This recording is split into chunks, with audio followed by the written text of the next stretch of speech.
of sudden physical attraction and long-awaited emotional commitment. Whatever your love dream, reality is coming so close that two names side by side on a special document are even closer.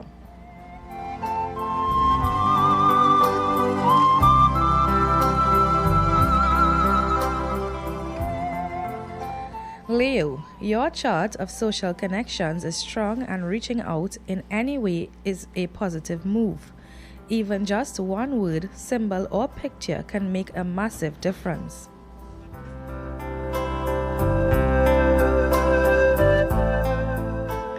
Virgo, you have career skills the world is waiting for, and yes, they link to doing something you love or bringing like-minded people together in some way.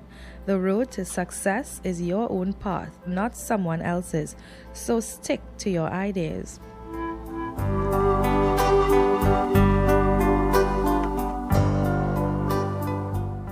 Libra, you are ready to step forward and stake your claim in love, life, or as part of a creative project.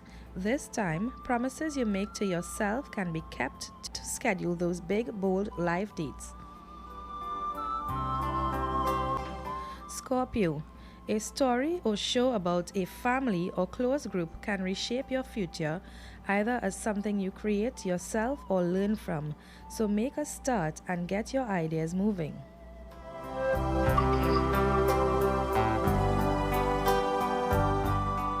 Sagittarius, how you think about things is your personal positive spin on life, and love can lift you out of situations, no matter how long they have lasted. You have all the words to ask for help, for the help you need.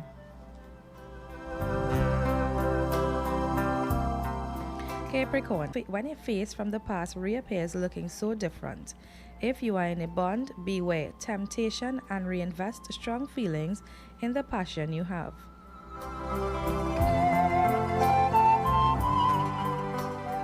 You are super creative as sensual and practical planets take charge of your chart.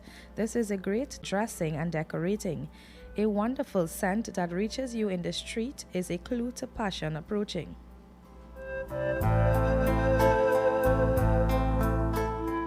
Building window is your passion signal. Money and M are mingling in ways you might not expect, but they have a rich outcome.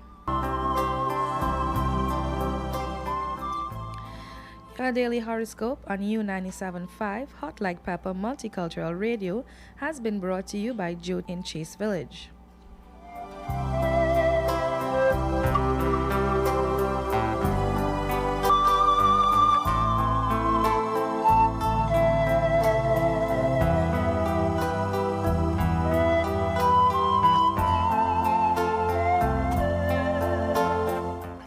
It's 6:17 here in the Republic of Trinidad and Tobago. Let's thank Nicole Duki for today's horoscope. We'll take a look at what some of the major stories as published in today's edition of the Newsday newspaper. Stay with us here, 975 FM, Hot Like Pepper.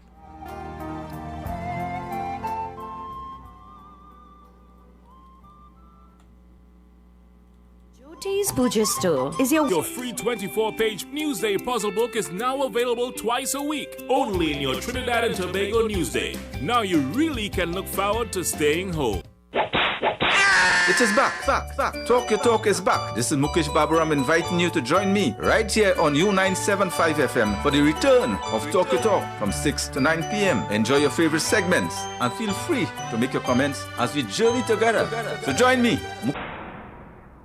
On the road again with U975 FM, Hot Like Pepper Multicultural Radio. Yes, we're back with our road shows. Be part of the U975 FM bandwagon as we bring you live broadcasts from locations at 75 FM, Hot Like Pepper Multicultural Radio for greater programming as we hit the road again. U97.5 Hot Like Pepper Multicultural Radio is now on Facebook. Like us, follow and share our page. We'll be sharing the latest on the channel at RCL U975.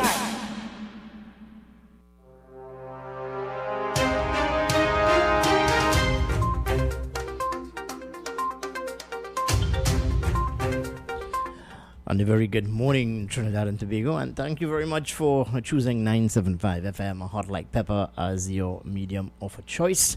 Today it's a Tuesday, July 7th, 2020. I am Kenrick Jaggernaut and sitting alone, and we will be taking you until the hour of 9 this morning, as we do on a daily basis, that is a Monday to Friday, as we look at the issues of the day, the challenges facing us here in Trinidad and Tobago, and also give you, our listening audience, an opportunity to share your thoughts and to share your views with us.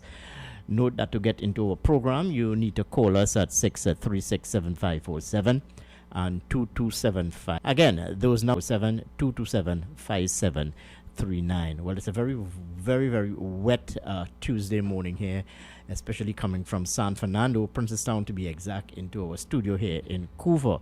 And before I get into today's edition of the Newsday, let me make an appeal to all motorists applying the various routes, taxi drivers, maxi taxi drivers, applying the various routes in and around the country.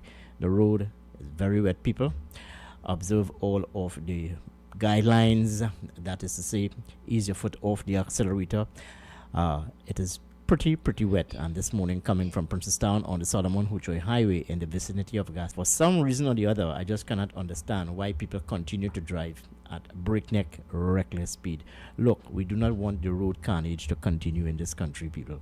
Ease your foot off the accelerator, okay? You've got loved ones waiting for you, and take care of yourself this morning. It's pretty wet outside there, and according to the days where it's going to be raining a lot. So if you have to venture outside, please walk with an umbrella. Good morning, people. Good morning, and let's take a look now at what are some of the major stories as published in today's edition of the Newsday newspaper. Remember, you can go outside there and purchase your copy of this publication. It is priced at only $3. Newsstands throughout the country. Let's thank the management and staff of Newsday for partnering with us here at Good morning and welcome to the most interactive morning talk show on the airwaves of Trinidad and Tobago. Well, on the cover of today's edition of the Newsday newspaper, Point Fortin Mayor and PNM General Election candidate for Point Fortin, Kennedy Richards Jr., speaks with a woman during a campaign walkabout yesterday in Cochrane Village in Guapo. Yes, the election campaign has certainly heated up. Dr. Keith Rowley warns, if Duke elected, I won't forgive Tobago. Bold statement coming from Dr. Sticking to the general elections, leader of the new National Vision Party, Fuad Abubakar, said he will be keeping his candidates a secret for as long as he can. Why would you keep your candidates a so secret? if you're keeping your candidates secret, the people who you're aiming at or who you're gearing towards, mustering support for your who they want to vote for. Anyway, that's another story for another time. Yeah, this is a very interesting story on page 3. Duke, Watson Duke, the Prime Minister has been a naughty boy. He said that the Prime Minister is anti-Labour. Public Services Association head, the Prime Minister has been a naughty boy in his treatment of workers and now has only 5 weeks to make up before his performance appraisal is delivered on election. That's according to Watson Duke. That story is on page 3. You can catch the details. Okay, so the Police Complaints Authority has formally told Police Commissioner Gary Griffith to suspend all 18 officers who were present during last weekend's police killing in Mova. Okay, that story is on page 5. The People's National Movement screens for Dabadi Omira today. Frontliners for that seat or the candidate, according to information, is Arima Mayor Lisa Morris Julian and Councillor Lyndon Patterson. That as a result of the sacking, the removal of one Ansel Antoine. Now that story is on page 4. You can catch the details there. And the Barkeepers and Operators Association of Trinidad and Tobago is planning a peaceful protest on July 9th. It wants to challenge the restrictions on the opening hours of bars imposed because of the COVID-19 pandemic. Well, according to a report as published in today's edition of the Newsday edition, just using that term, yes, one I think it's Teron Mohan. Teron Mohan, Yeah. yes. He is prepared to go to take legal action because they are being treated unfairly. So that story also too you can catch Yes. on today's edition of the Newsday. Okay, Kenrick. Yesterday there was a murder in the Bonnet area. The victim was said to be a local dancehall artist, and we have a story with his mother saying that she does not want anyone to take revenge on behalf of her murdered son. Held minutes after car stolen, and just giving you an idea as to what are some of the crime stories published in Yes. today's edition. Pleasantville man shot dead near home. A Pleasantville man was shot and killed on Sunday night at the Pleasantville apartment building in San Fernando by officers attached to the Southern Division. 53 men who were arrested for gathering at a bar in Belmont last Friday, while they appeared in before a magistrate for a virtual hearing, and they were granted for violating the public health ordinance. Among them was Sealot's businessman Cedric Burke. Berkey. Yes. All right. On to some other stories. We're looking at what is happening on the political front. Well, sacked Couva South MP, Ramona Ramdial. Well, she was not selected to contest her seat in the election, but has promised to return in some form to public service. That will be very interesting indeed. Very much so. Yeah. Kamala drops 10 MPs. Padarat gets a lifeline. Well, according to my information, Parliament, or the outgoing member Yes. of Parliament for Princestown, is expected in the country tomorrow. Given all things being equal, he said that flight details would have to be given to Minister of National Security, and with everything in place, he could return to the country tomorrow. Okay, so the Water and Surge Authority is strongly advising customers to continue using water conservation strategies since level at the dams remain low even in the midst of the rainy season. Very interesting indeed. Yes. You know, so sometimes with WASA, when you're into what you challenges in providing water to at least about 50% of the country, now that we are into the wet season, so to speak, I mean, we have natural rainfall. WASA do not manufacture water. It's one about distribution. Yes. Anyway, WASA that's another issue altogether, Nicole. We'll deal with, one of these days, we'll try to get in touch with Alan Poon King, who is, I think, the acting chief executive officer of WASA, and to get his thoughts on the challenges of facing WASA. Yes. We would have also already heard Utilities Minister Robert Lee Hunt about the challenges WASA currently faces. Yes. Anyway, those are about some of the stories, as I said, published in today's edition of the Newsday newspaper. Secondary School Football League president.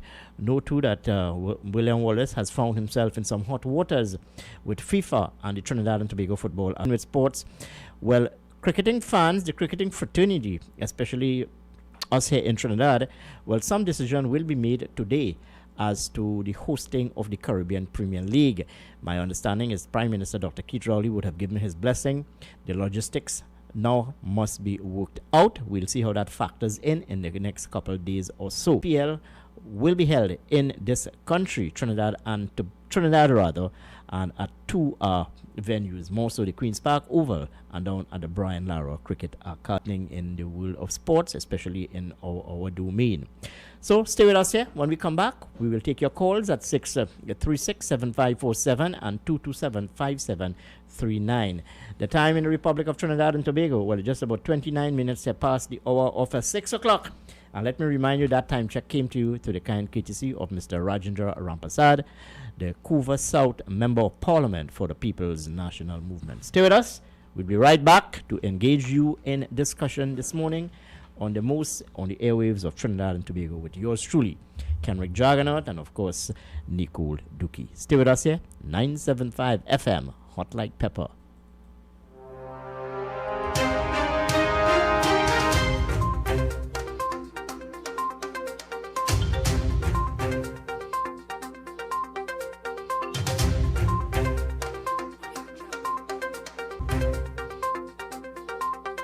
3C2 Rentals, number 77 Bonaventure Road, Gasparillo, for your business and personal tool and rental needs. Available for rent: coring machines, compactors, concrete vibrators, demolition hammers, drills, saws, scarifiers, pressure washers, generators, welding units, trash pumps, hydrostatic test pumps, and so much more. We offer free wrong Gasparillo and at very competitive price. Or call us at 650-2362 or 789-4581 for more information. A&S Hardware and the General Contractors Limited of 107 Bonaventure Road in Gasparillo for all your hardware materials from foundation to finish. Not forgetting all your general contracting needs at A&S Hardware and the General Contractors Limited, Bonaventure Road in Gasparillo. Just call Tiki Ali at 650-2180. A&S Hardware are wholesalers and retailers of plywood, an assortment of lumber, galvanized pipe, hollow section, and steel. Customers can enjoy special prices on white pine. It is back. Talk Your Talk is back. This is you to join me right here on U975 FM for the return of Talk Your Talk from 6 to 9 p.m. Enjoy your favorite segments and feel free to make your comments as we journey together. So join me, Mukesh Baburam, for Talk Your Talk. Join us on the journey to the polls. Find out about the candidates, the campaigns, the promises into your daily dose of politics. Mondays to Fridays at 1 p.m. Right, Hot Like Pepper Multicultural Radio. Puzzle lovers, rejoice! Your free 24-page Newsday puzzle book is now available twice a week, only in your Trinidad and Tobago Newsday. Now you really can look forward to staying home. Newsday, independent and credible.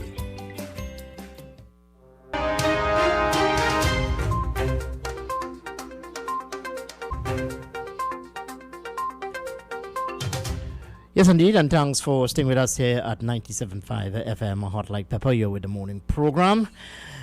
You can call us this morning at 636-7547-227-5739. And yes, Nicole and I will be taking you until the hour of 9 this morning as we look at some facing us here in Trinidad and Tobago, and also give you, our ardent listening audience, and to share your views with us. Note that you can catch us also live on YouTube. Yes, at RCL U975. You can catch us live on YouTube.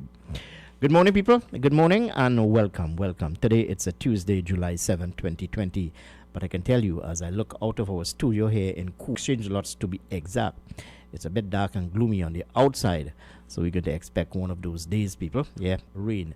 So those of you who are living in flood-prone areas, you need to take all the necessary precaution.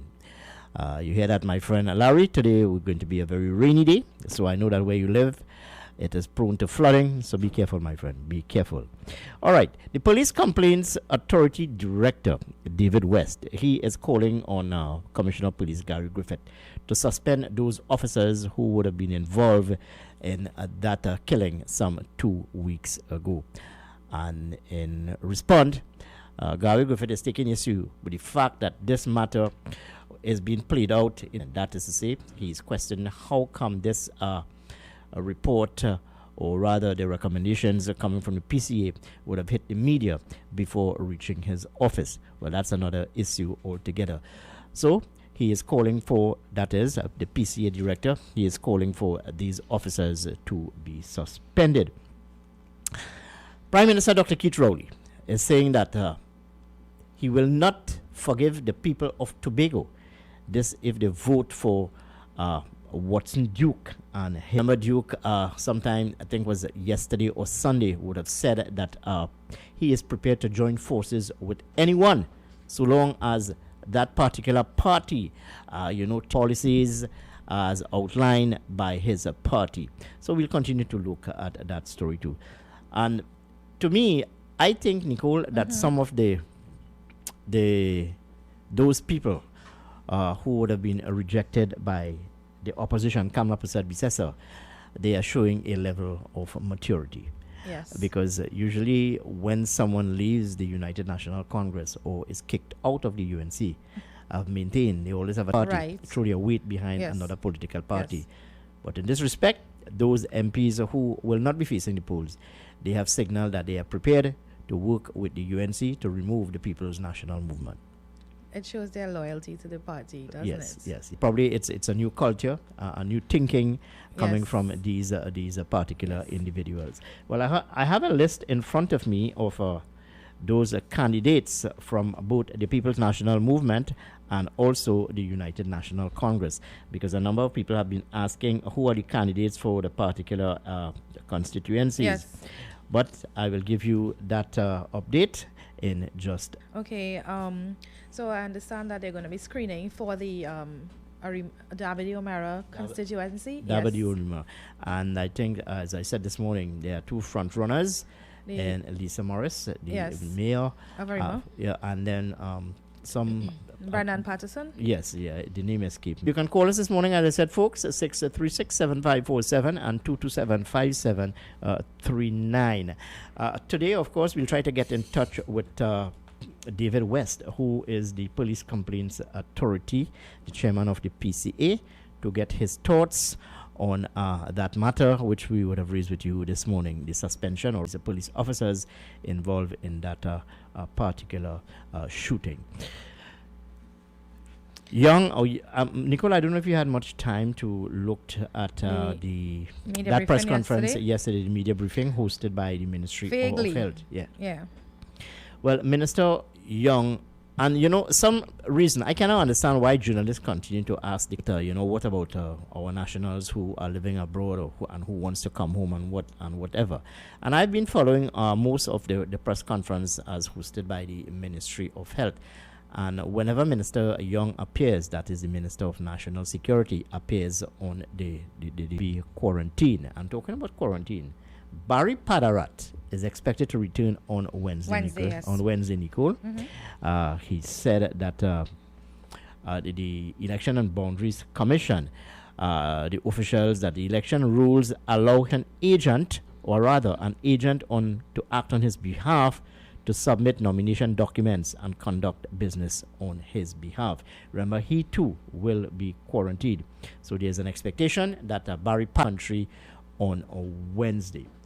So as I said, Barry Padarat is expected to due on Wednesday.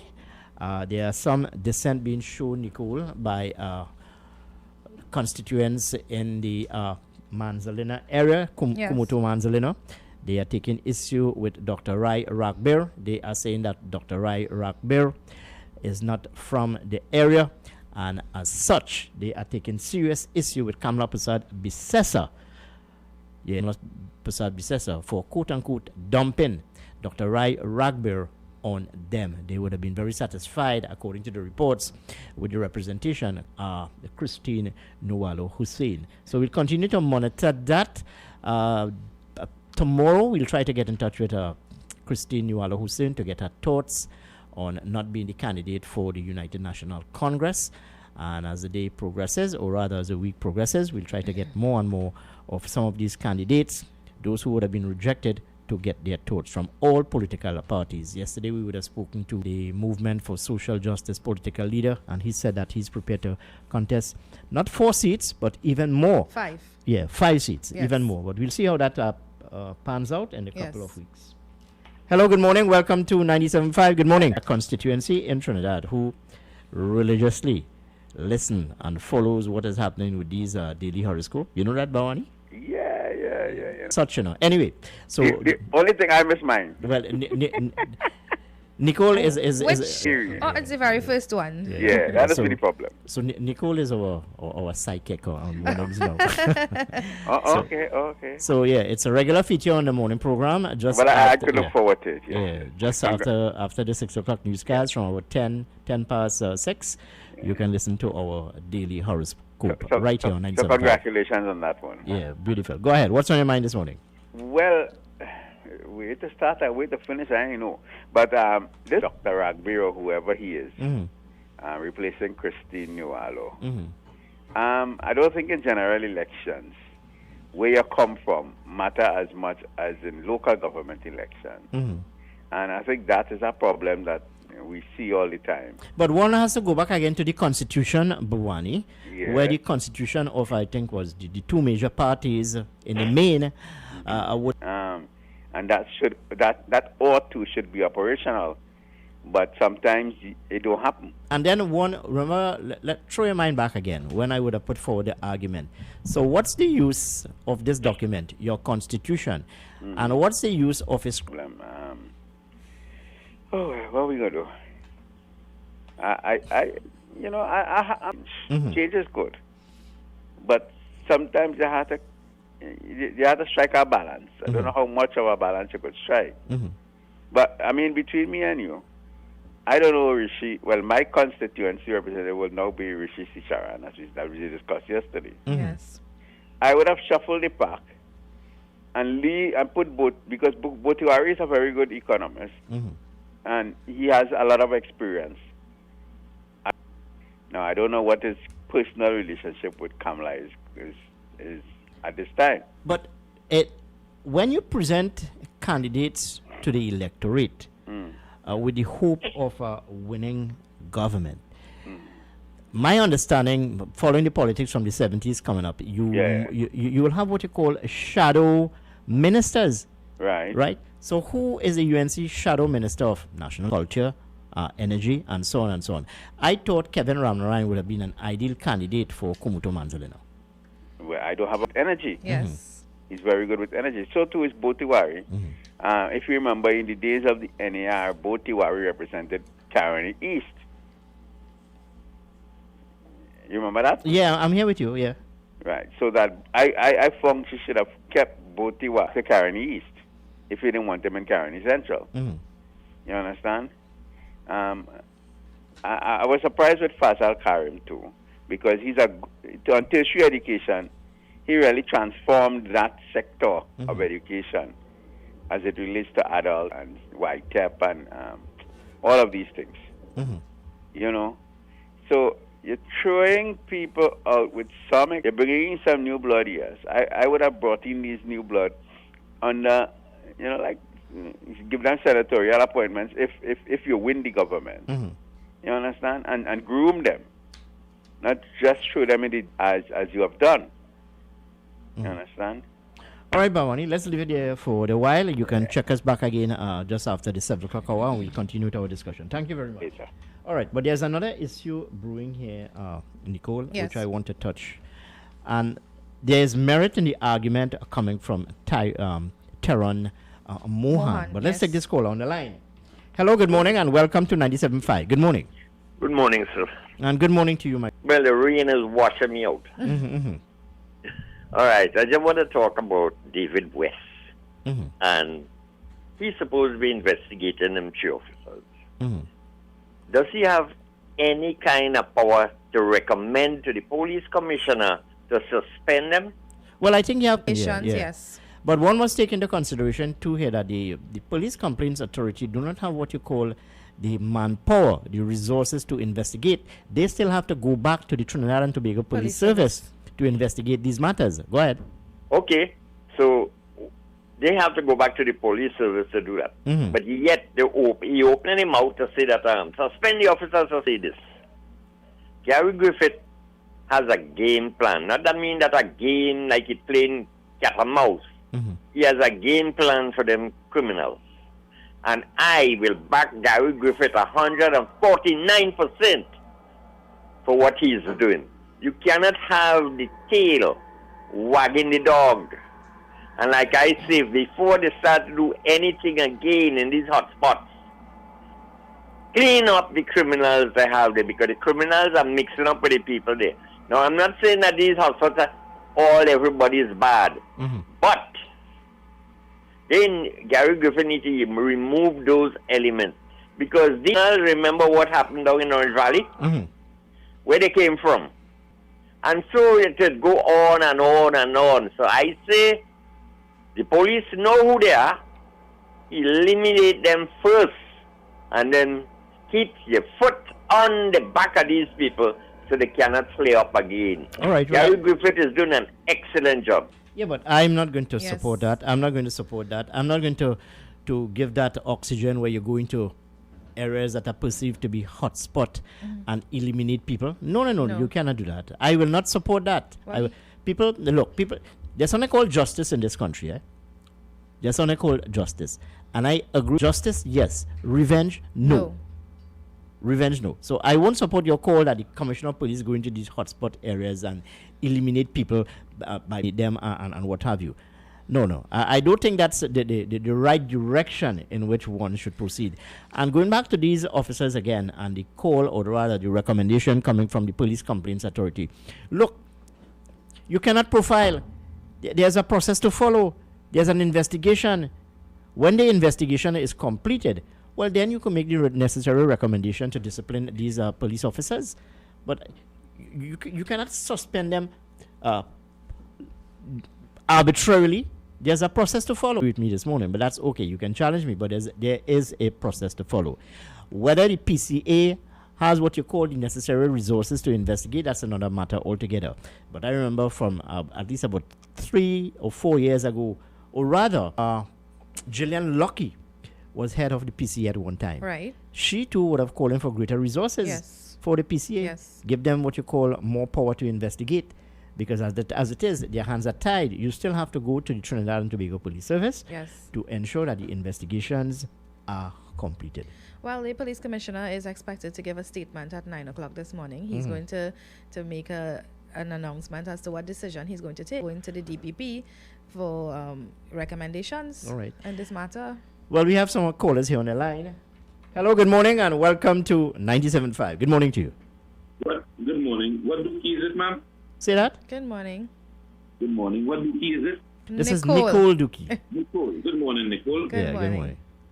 Good morning, Mr. Kendrick. Hi, good morning, sir. How are you this morning? Not too bad. Go ahead. Alive and well, and in the land of Trinidad and Tobago, and we're COVID free. Probably the only small country in the world that probably boast of that. Yeah, quite true. New Zealand too, eh? Excuse me? New Zealand also. Well, yeah, okay, well, all right. Right. You know, this morning I have to say that I and it reaches the newspaper before they could reach the commissioner. Or that is irresponsible of these police officers. So what you are telling me, because of now it leaves you to question the action of the police officer against the 3 men because of the death of the police officers. You understand what I'm saying, sir? Yes, I'm listening to you. So at least I feel it's time that we also understand the police force has a problem. And it's time it needs to clean up. And apparently we had Gibbs and Watsky, who we bought a BMW for, rent a house, bought a plane. And at the end of the day, we had to send them back with a large pension. We have When Jack Iwatsky and Dwayne Gibbs would have been at the helm of the Trinidad and Tobago Police Service, my humble opinion, they were hounded. This call on the line. Hello, good morning, and welcome to 97.5. Good morning. Morning, Kendrick, and morning, Nicole. Good morning. Good morning. Good morning. Well, I like what the commissioner say in a little news clipping I had seen and what I was looking at. You know, when you say you're not going to allow few people disturb our whole country. You say, and wheresoever there is, you're going to hunt them down like he's a hunter. Well, you see, no, hold on. To me, that is just barge on talk. Because when he came into office, he talked about elements and refer them to cockroaches and what have you. That is barge on talk. You know what is the murder? You know what is the murder toll in the country thus far today, my friend? 233. You know what I'm saying? If you see a big fella and you a little fella there, and you have a little skill in you, you go open your mouth big, but you can't beat him at you. Let me see what you're going to do. I like that kind of talk. Nobody might be able to get what you want out of them, but you have them on the run. And it's on the run. I want them to be running. I don't want them to be. And after we see what you're I want to know what this fella have also. Yes, I want to know what he has, what information he has. I'm not telling nobody. All right, fine. All right, thank you. No, well, that you're talking about the David West, the Police Complaints Authority. That's another matter altogether. We're talking here about Gary Griffith. Let me remind you, friends, that the murder toll in the country now stands at 233. But my information tells me it's 236. The point I'm making here to you, home invasion is up, burglaries up, it's up, rapes up. And here it is, you have a police commissioner only talking and giving you one set of badge on talk. Get on the ground and do the bloody work. If you ask people in this country how safe they are today, you will 5 FM, hot like pepper. On the road again with U975 FM, hot like pepper, multicultural radio. Yes, we're back. Live broadcast from locations throughout the country. Come enjoy our company with music, entertainment, and lots of giveaways. Stay with U975 FM, hot like pepper, multicultural radio for greater programming as we hit the road again.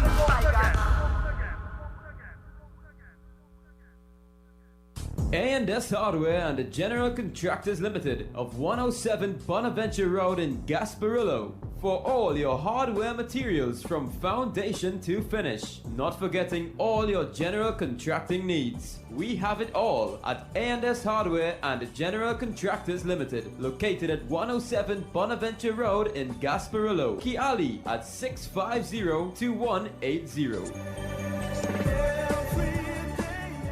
A&S Hardware are wholesalers and retailers of plywood, an assortment of lumber, galvanized pipe, hollow section, and steel. Customers can enjoy special prices on white pine and pitch pine doors. For all your industrial safety supplies. We supply a wide range of industrial needs such as face masks, coveralls, shirts and pants, jackets, aprons, lab coats, fire-resistant clothing, steel-toe boots, and we also do embroidery and printing. Visit Davidson Safety Garments Industrial Supplies Limited at number 163 Southern Main Road, Marabella, 289-0506, 289-0507, 289-0508, or WhatsApp us at 773-3863. Our fax number is 61, or you can email us at sales@davidsonsafetygarments.com. Whatever your safety needs, we can supply. I have journeyed. Greeted in the wonderful name of Jesus. My name is Bishop Kelvin Khan from Endurance Ministry International. Our new location is in Railway Road, Londonville. You can tune into 97.5 every Sunday morning from 6 a.m. till 8. Tell your nanny and your nana, Jesus is the answer.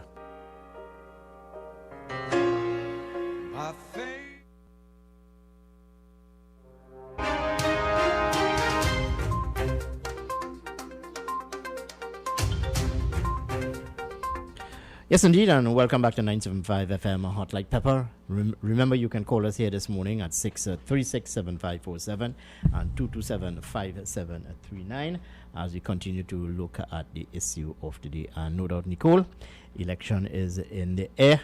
Yes, it is. Yeah, even in my area, in the Princestown area, whenever you see a gathering of people, all they are talking about is the candidates and what they can expect from these candidates. Let's take this call on the line. Hello, good morning. Welcome to 975. Good morning. Good morning. Good morning. Good morning. Good morning. I have to put your graph in what I was saying. Mm-hmm. And you just said that let Gary Griffith do his bloody work. Mm-hmm. Now, when he does his work, you have opposition coming from these so-called good people. Mm-hmm. So where that left him? Mm-hmm. When he's doing his work and the people complaining. So, what is he to do? No. So what? No. Do this they go into communities and shoot people because they look a particular way or they behave in a particular way, Now, I will tell you this. I don't forget. When that drug dealer, the one that triggered off the his last Cuevas. Sandman. Right? Yeah. Mm-hmm. When Sandman get killed, it was information that they got that this guy in Sealot had something to do with it. Mm-hmm. When the police patrol went in there, what happened? They found the guy and he picked up a gun, him and another guy, and unfortunately for them, they got killed. So, the Silas community went up in They went up in arms. Oh, we didn't do this and we didn't do that. Now there's a particular guy in that Sealot area, Nick. Mm-hmm. He was doing an interview with one of the crime show. And when he saw the police officer that went in there, man, very aggressively, he walked up to the police officer like he could have done something. But you see, these are when I say go in and deal with them is the kind of people, the so-called community leaders. Mm-hmm. Put them behind bars or something. Now, my idea is to finish them off. Because you put them in jail, the judiciary is working like molasses. No, you're calling for a hit squad. You cannot do that in Trinidad. It's not because you're going to a community and you perceive people to behave in a particular way or they look in a particular way that you must use the strong arm tactics. These people have rights too. So there's a process to follow. And I would not advocate such. As a matter of fact, I would not give it the necessary oxygen. Anyway, folks, we're heading up to the hour of 7 o'clock. Let's take the 7 o'clock newscast with Nicole Dukey. And when we come back, we'll continue with our discussion with you right here, 975 FM, Hot Like Pepper. Stay with us here. New 97.5, make it your choice. Something for everyone. 975 FM, music for you. It's all about you. New 97.5 FM, Hot Like Pepper, multicultural radio. Power to the listeners. It is now time for Major News to the Hour, brought to you by Crystal Beverages Company, Supermarket, Sheikh Elisha Limited, and the Trinidad and Tobago News Day.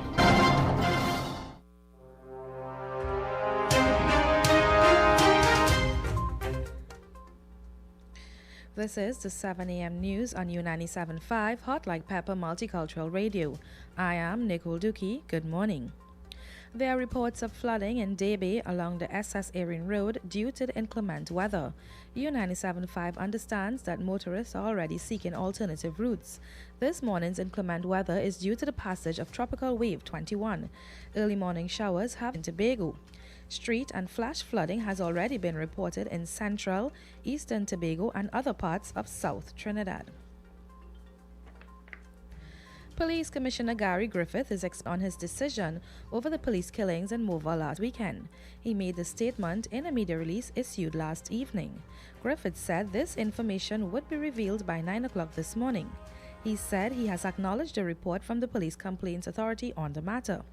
In light of this, he assured members of the public that he will act accordingly.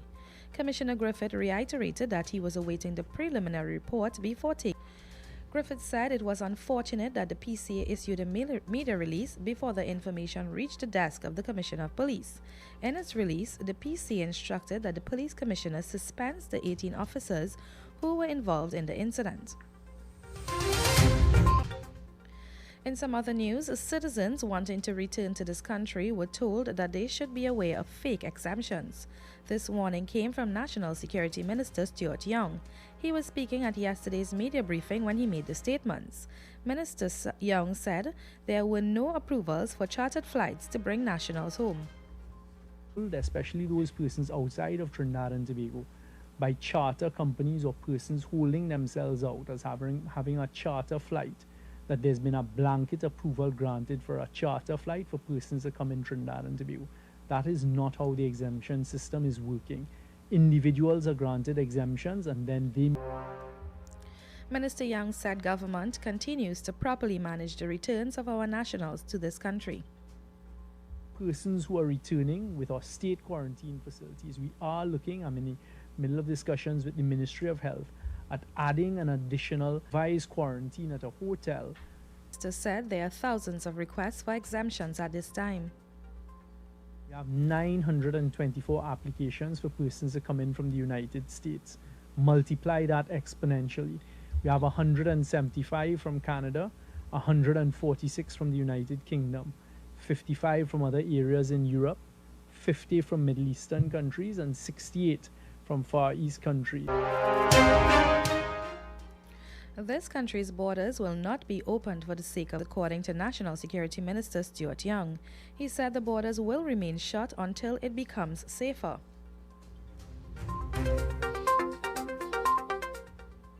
According to the minister, it is not about the voters or the election, it is the safety of citizens.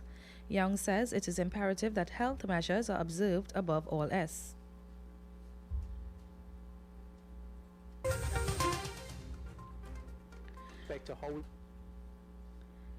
Trade unions have condemned the government for what it deems to be a refusal to engage unions and workers on a wage freeze. General Secretary of the National Trade Union Center, Mr. Anisette, said that a recent study has found that wage and job-led growth is the best approach to austerity measures.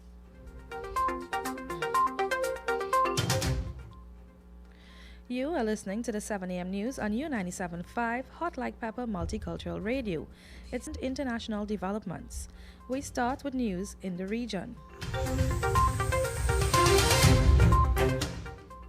Bermuda is being implemented just days after the airport was reopened to commercial travelers after a 3-month suspension. The Bermuda airport was closed in March because of the pandemic, but cargo and private planes were allowed to land once certain requirements were met. Earlier statement that visitors to the island would be required to submit tests on days 3, 7, and 14 of their stay. Refused to allow several people who had no tickets and were not wearing masks to board the bus on Sunday night. The man, who is in his 50s, sustained head injuries after being punched. 5 people have been arrested. Face masks are mandatory on public. Union sources said the driver had attempted to prevent the group from bringing a dog on board the bus. Regional bus services have been severely disrupted as drivers refused to work following the incident. In news of the weather for the period today until midnight, Trinidad, Tobago and the remainder of the Lesser Antilles will experience a cloudy morning with showers or periods of rain and a medium chance of thunderstorms. Conditions are expected to improve by the afternoon to give a generally settled evening and night. A few lingering showers can still be expected overnight. Street or flash gusty winds may be experienced in the event of thunderstorms. Currently, it's 27 degrees Celsius. And this brings us to the end of the 7 a.m. newscast on U97.5 Hot Like Pepper for another newscast at 8 a.m. I am Nicole Dookie. Good morning.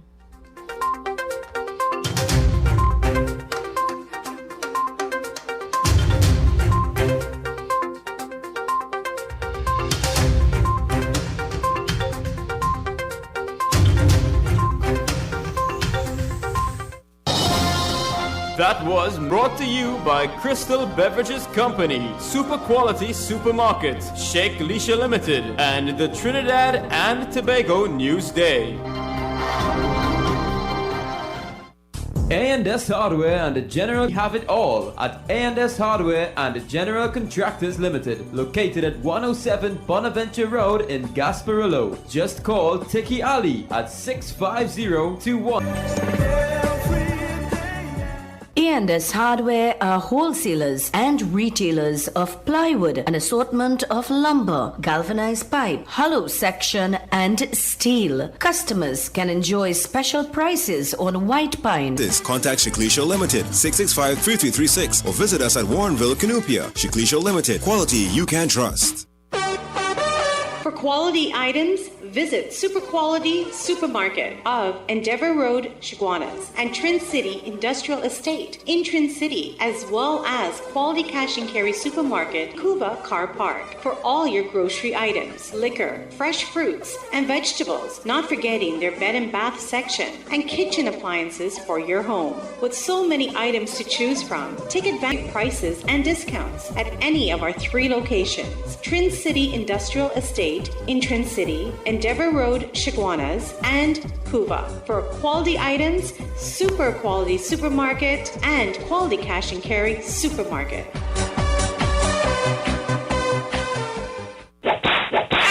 It is back. Talk Your Talk is back. This is Mukesh Baburam inviting you to join 5 FM for the return of Talk Your Talk from 6 to 9 p.m. Enjoy your favorite segments and feel free to make your comments as we journey together. So join me, Mukesh Baburam, for Talk Your Talk. Talk Your Talk.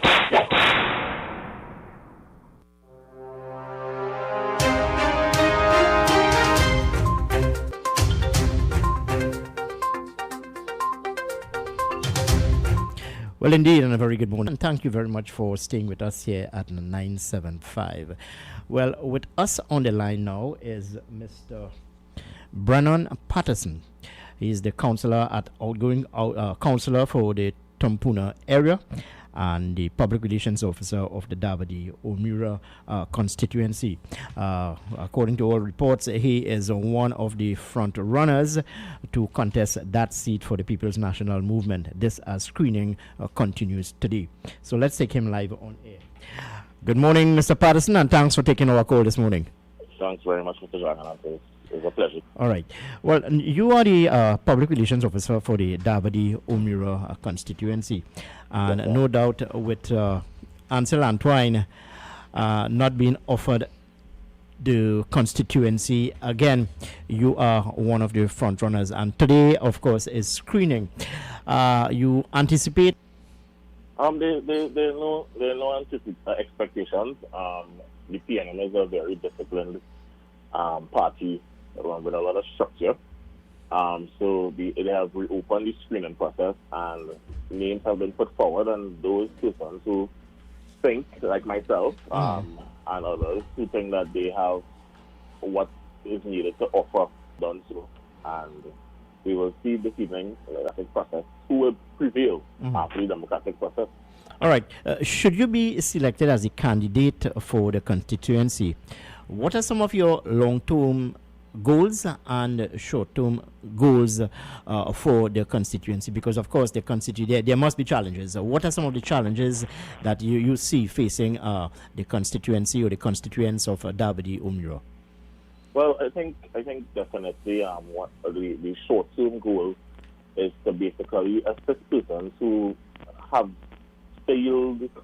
felt that as if they haven't been able to buffer from the effects of the COVID-19 to the persons who are still out of jobs, and they in some particular industries, and we are still not able to directly tap into those persons and give them the assistance that they need. Some of those persons include those in the arts, because things like that, who need additional assistance as opposed to others who would have other industries that would have reopened, right? So those persons, there are a lot of those constituents exist in the Davide O'Meara area. So that is the short-term goal, ensuring that we can assist those persons to help buffer the negative fallout that they've had thus far from the COVID situation and the borders being closed. Right. All right. Go ahead. At this time, it's a big issue. The young people of Davide O'Meara, they want options. They want people who will support their dreams and support their business ideas. And definitely for me, as a young entrepreneur myself, I think that I understand some of the challenges that they face. So basically, they want a platform that they can launch off of, and somebody who will help them and assist them basically in going through those processes, right? And knowing that they have somebody that they could rely on to do that. I think that's one of my goals, particularly in this period of time. All right. Because you seek a mandate from the people. You want to represent at a different level. Sure. You would have been the councillor for the Tumpuna jurisdiction. A mandate. Your campaign. What is your campaign going to issues of the day? Share that with us this morning. Well, the issues of the day is definitely looking at how we can balance the water situation in the constituency. That is a serious challenge. It's a challenge nationally, right? But I believe that we can work together as the member of parliament for the area, work together with the stakeholders to achieve a more balanced and equitable over what is global warming and also issues that affect the water supply. But I believe that there could be a more equitable balance, right, for persons who reside within the Davide O'Meara area. Additionally, it's trying to regulate a lot of the unplanned development in the constituency, which has severely impacted on a number of previously existing areas, right? There's a spotting issue in the Davide Mirror area that we need to regularize and definitely deal with. Additionally, there's also the need for persons to feel that they get the representation that they want. They need a candidate that, or a member of parliament that will listen to them, a member of parliament that is visible, and one that has youth at heart and youth interest. Because at the end of the day, the young people are the ones who are going to Tobago. And I pride myself in that going forward. At 32 years, but with a lot of political experience, I young people they want somebody who will motivate them to see a future, motivate them to continue to want to believe in Trinidad and Tobago and believe that they have somebody who will take them to a new level. All right. You would have worked closely with the outgoing Menzel Antoine. Right. How would you, what's your relationship with him, and how would you describe his representation thus far? I would say we've had a very good working relationship. I have been one of the Briggs immensely in the last 5 years. I think that I will continue the work that he has done. Because that work is what positioned the constituency to do a lot better than before.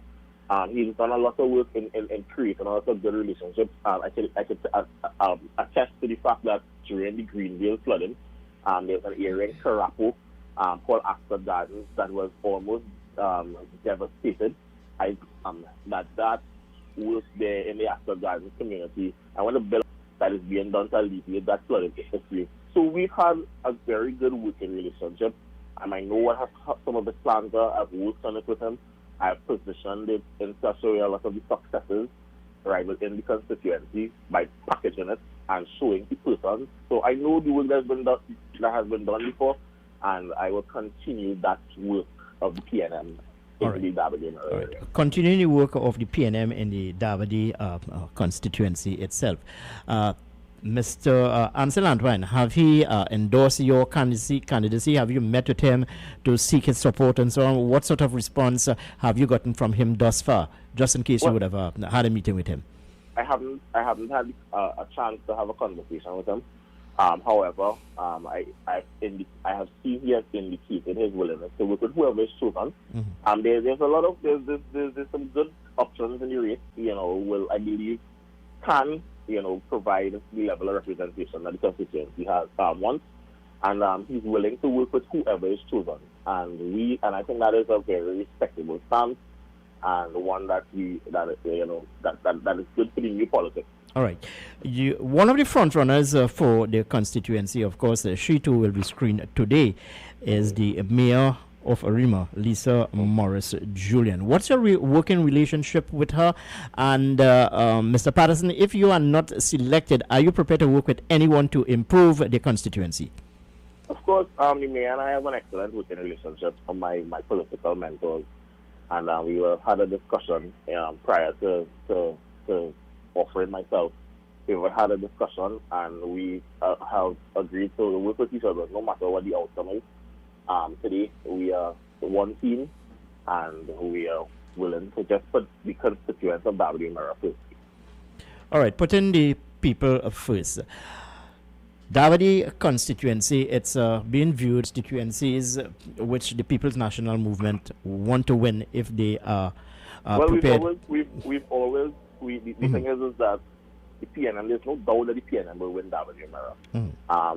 We've done the homework. We've looked at we know what the issues are. We've provided, I believe, proper representation in the last 5 years. And there's no doubt the data, because we've done our homework, and the data has shown that we are expected to win the seat, and the candidates chosen today will solidify that going forward to August 10th. And that is the key role and function that I have played as PRO, ensuring that no matter who is chosen as the candidate, we are going to win the seat. All right. Your opponent, the UNC's candidate, is one Jamal Hoyt. Have you had any sort of relationship with this individual? Have you shared ideas together because of the constituency? Your thoughts? Well, the thing is that Maurice, I don't know if Jamal is his name, but I'm known him as Maurice. We've had, but the thing is that we've had no chance to discuss plans or anything going forward. So the thing is that what I've realized is that what makes the PNM different to the UNC in WMR is that a lot of the times is that a lot of projects are proposed and are started by the UNC and they've never finished. The key aspects that we can pride ourselves on, and the history of the UNC as it was in 2010 to 2015 has left a very sour taste in the minds of many people, right? Because WMR was actually the brainchild of the Life Sport program, right? Which has seen a lot of young people with broken homes, a lot of funerals, a lot of persons who have to, has left a very sour taste in the mouth of many of the WMR people. So we have, and the constituency over the last 5 years has been able to reposition itself and add positives for coming out of that. So the thing is that at the end of the day, the PNM doors are wide open. All right. Join us at the end of the day. All right. Finally, Mr. Patterson, how confident are you that you will be given a nod for the constituency? I have full confidence in the screening committee and the political leader decision and the leadership decision of the PNM. That's all I'll say at this point. All right, Mr. Patterson, I want to thank you very much for taking the time off to share some thoughts with us today, and I want to wish you all the best as you enter into the screening session a bit later on. Don't be a stranger to 975, Mr. Patterson. We'll get in touch with you a bit later on. Thank you very much. Great. Take care. Yes, bye-bye. All right, thank you very much. Well, Please hang up. That's the voice of Brennan Patterson, the public relations officer for the Davadi. He will be seeking the blessings of the screening committee today, given the fact that Ansel Antoine would have been, let's say, quote-unquote, removed from the list of the PNM candidates. Mr. Brennan Patterson will now be seeking to replace him as the candidate for that constituency. Us here at 97.5 would like to wish him all the best in his future endeavors. Stay with us here at 975 as we continue to keep you informed and continue to engage some of the candidates ahead of the 2020 general election. No doubt exciting times on the political landscape. The time in Republic here past the hour of 7 o'clock. Note that time check came to you through the kind courtesy of Mr. Rajendra Rampasad, who is the PNM's candidate for the Couva South constituency. Stay with us. We'll be back after these messages from our studio right here in Couva in central Trinidad. Stay with us here. So guys, the party continues this Saturday. The Hot Like Pepper Reloaded continues from 8 to 12 noon. Sharon Baru alongside DJ Vishal. 12 noon to 3 p.m. The captain takes full flight. Yes, Captain Kendall Juggernaut. From 12 noon to 3 p.m. From 3 to 7 p.m. DJ Anil is in with a Hot Like Pepper mix. And from the man Corky D is in the building and will mix it up for you into the morning. Tune in. Log on 975radio.com for Saturdays Reloaded.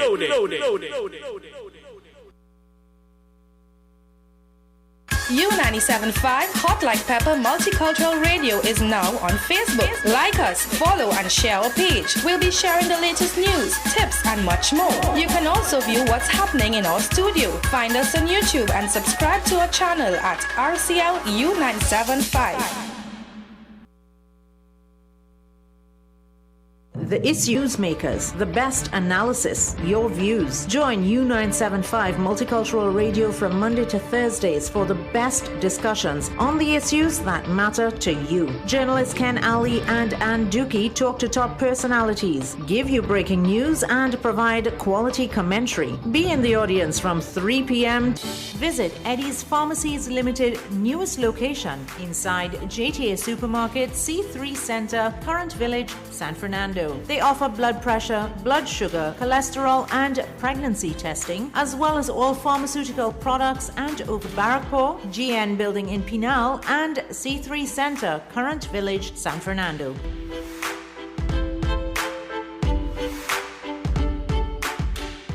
We can offer you our indoor and outdoor patio and rooftop restaurant dining. All meats halal. For reservations, call 1-320-1093. Our email address, chaitai19@gmail.com. Opening hours, 11 a.m. to 10 p.m. daily. Takeaway and delivery services are available 11 a.m. to 2:20 p.m. Secure parking and excellent services. Is Samaru Ramru inviting you on a journey down memory lane with enchanting songs on the program Nightline, Mondays to Thursdays, 9 p.m. to 12 midnight. Let your heart sing along with the music on U975 FM, Hot Like Pepper, Multicultural Radio.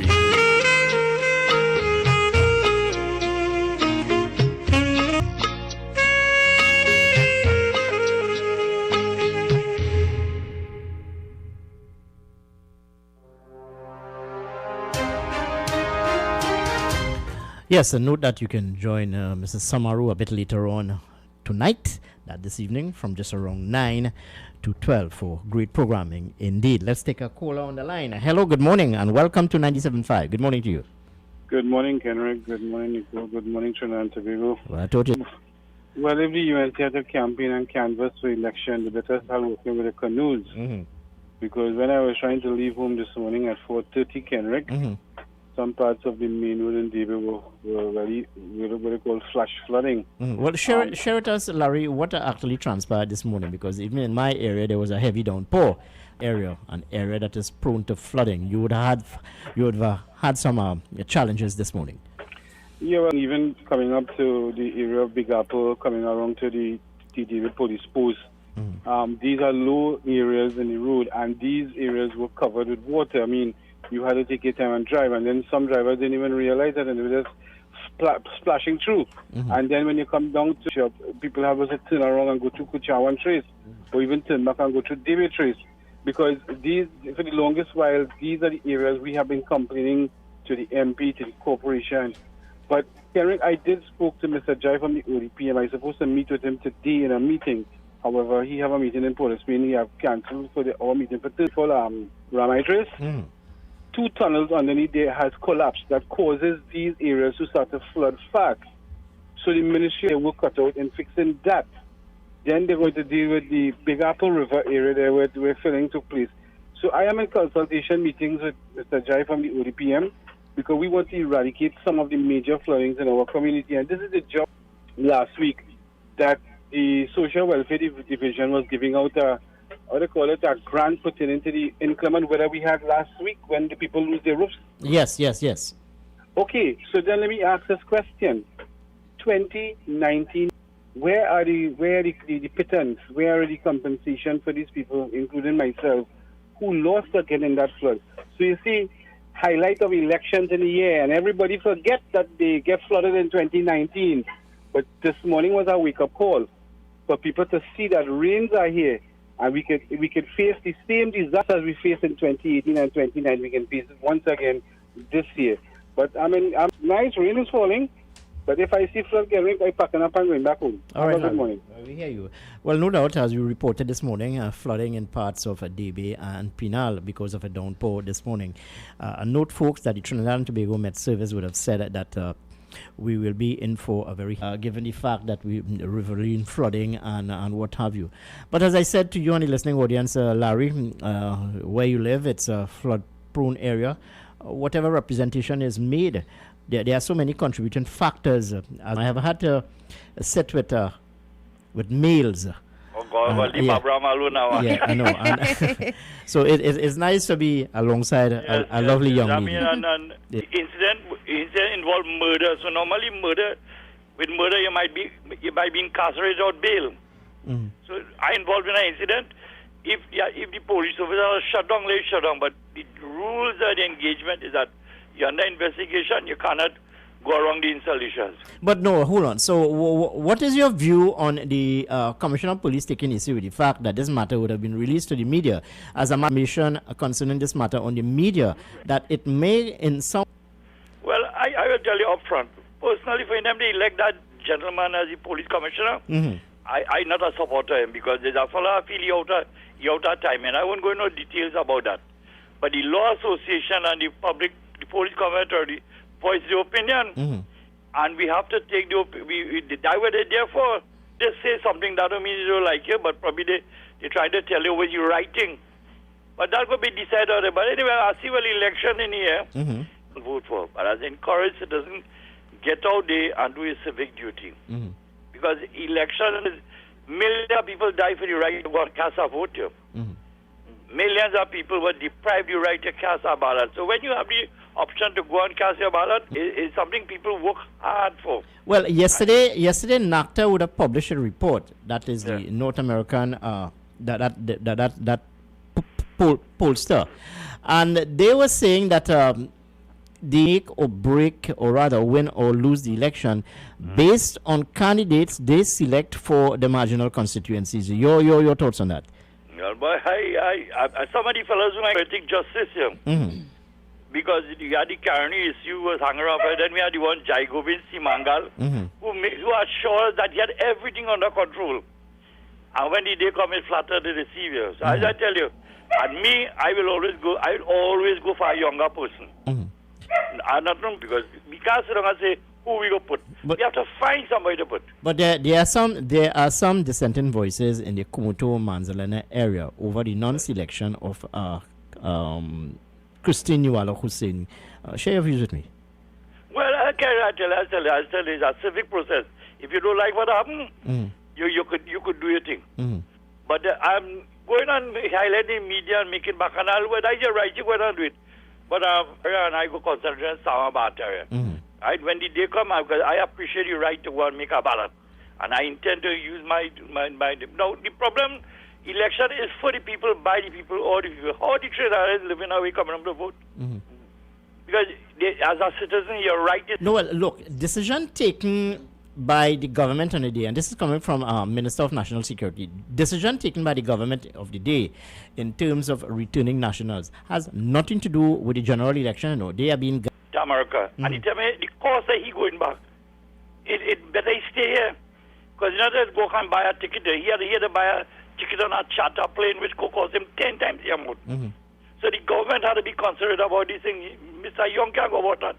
Say the border open and the border closed. I for the past 4 months, I just seen this man saying the same thing over. Like a government, give them the opportunity to cast their ballot. Well, I hear you, my friend. I hear you. Well, that's a decision which the government of the day will be pondering. And according to the minister, this matter is not to disenfranchise anyone. Yes. And I have the clip. I'll play it back a bit later on for you. Not to disenfranchise anyone, Nicole, yes, but rather to protect the people of Trinidad and Tobago. And I have to agree with that, you know, Kenrick. I really do have to agree with that, because if we look at the statistics across the globe, number of coronavirus cases in these countries, it's very, very high, and we cannot risk having persons come back home with this virus. As you can see, over the weekend, 3 more persons would have tested positive. Those persons, they tested positive for the virus. So they have to do it on a controlled basis in order to make sure that it doesn't, the population of Trinidad and Tobago is not affected. All right, let's take this call on the line. Hello, good morning. Welcome to 97.5. Good morning. But Kenrick, yeah, my friend, go ahead. What about a holiday?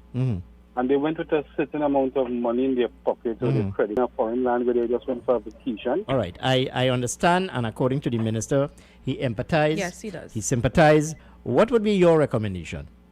But Kenrick, your last caller made a very valid point, because just as Guyana had the election, right? Even look at America, they had a voting taking place while the pandemic was on, and we saw it on CNN where people stand up outside the social distancing, waiting to cast their ballot. If you have citizens outside of Trinidad and Tobago who are willing to come to Trinidad, who have the right, and that is the right of a citizen of a country, and you call an election, now that tells me that this guy calling this election. No, but still, Larry, you have not offered the suggestions to me. Are you suggesting? Correct. The suggestion is this. Listen, everybody, I keep talking about this, and I wonder the WHO and the CDC is looking at it. If you have to travel from a country to the next country, do your medical. Pay and get your medical done. There was recently, CNN has shown it, there's an 8-hour test you can do in an airport, whether or not you can board a plane to leave. These things are showing on major news across the world. So then if you call an election and people want to come back to Trinidad to vote, tell them, listen, get your medical clearance, Caribbean Airlines run the route from here to New York, here to Canada, as the case may be. If you have people who are willing to pay to come back to Trinidad, to come back home, and they come back home, they will have the chance to vote. So then, I said it before, a medical passport is maybe one of the requirements that we will have to get on board. And why can it not be now? All right, well, we hear you. But look, it's a challenge indeed. And the logistics, Nicole, must be worked out. Let me remind the listening audience, the government of the day does not run or operate an election.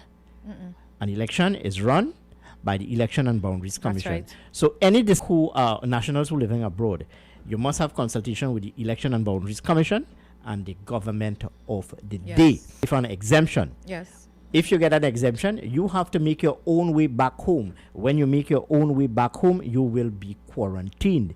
So there's a clip which I want to share with the listening audience, Nicole. Let me see. I think I have it here. Here it is. This is Minister of National Security, Stuart Young, speaking at that conference yesterday. COVID-19 is not one driven by elections. So at the end of the day, as I said, this is not an attempt by any stretch of the imagination to disenfranchise anyone from being able to cast their vote in the elections. This is from our medical public health care experts and protecting the population, the 1.4 million people who are currently here in Trinidad and Tobago from the global pandemic and the spread of the COVID-19 virus. Okay, thank you. That's very clear. Well, that's the voice there of Minister of National Security. I agree with him. I totally agree with him. And we have to look at it this way. Okay, so we open the borders to allow these persons to come home. And we get a second wave of this virus. All these business owners that were closed for these weeks, several weeks, they faced losses. Even the bar owners, they have issues with the fact that, the regulated hours that they have to open. A lot of persons were affected. Taxi drivers were affected. Schools were closed. Schools are still closed for so long. If we were to have a second wave of this virus, what will happen? Businesses will suffer again. Everybody's going to suffer, and then we're going to complain and then blame who? The government? So no. I totally agree, and I will save this clip. I totally agree with the Minister of National Security in this respect. He's right. Yeah. He's very much right. Decisions taken concerning the general election 2020. Yes. These decisions should not be taken given the sentiments and should not be taken with emotion. You must be guided by the Chief Medical Officer and the science of the day. Note too, Nicole, that most of these people who are making noise to come back home are from for a number of reasons. They are in the United States. Yes. And this thing about disenfranchise and what have you, look, at the end of the day, it's a decision which, by the science of the day, especially coming from the Ministry of Health. Why risk the lives of an entire population, Why? And then we have this other matter concerning our parallel healthcare system. Can we accommodate all of these people? We have over 300, 250 nationals abroad want to come back home, according to the minister. Thousands. We have thousands of... Now, facilitate all of these people. Let me create this scenario. Yes. You have over 150,000 nationals want to come home. Okay, fine. You grant them exemption. Yes. Where are you going to put them? Where are you? It's a cost to the state. Where are you going to put these people? It has been costing the state a lot of money. And the minister said that they are working in a systematic way to get into the country. Anyway, enough of that. Let's go to some commercials, and when I come back, we'll continue with our discussion right here. 975 FM, Hot Like Pepper. Just after the 8 o'clock hour, well, we will be speaking to Khadija Amin, who is the United National Congress candidate for St. Augustine. Yes? We'll get in touch with her just after. Stay with us. 975 FM, Hot Like Pepper. Issues, the best analysis, your views. Join U975 Multicultural Radio from Monday to Thursdays for the best discussions on the issues that matter to you. Journalists Ken Ali and Ann Dukey talk to top personalities, give you breaking news, and provide quality commentary. Be at 6 p.m. Mondays to Thursdays for talk that matters. Only on U975 Hot Like Pepper Multicultural Radio. Visit Eddie's Pharmacies Limited newest location inside JTA Supermarket, C3 Center, Current Village, San Fernando. They offer blood pressure, blood sugar, cholesterol, and pregnancy, as well as all pharmaceutical products and over-the-counter drugs, along with CDAP prescriptions. Sagicor Caricare International Medical Card, Guardian Life Provider Card, and Republic Bank points are all accepted at their 3 locations of Eddie's Pharmacy Limited. RS Building, Rosha Douglas Road, Barrackpore, GN Building in Pinal, and C3 Center, Current Village, San Francisco.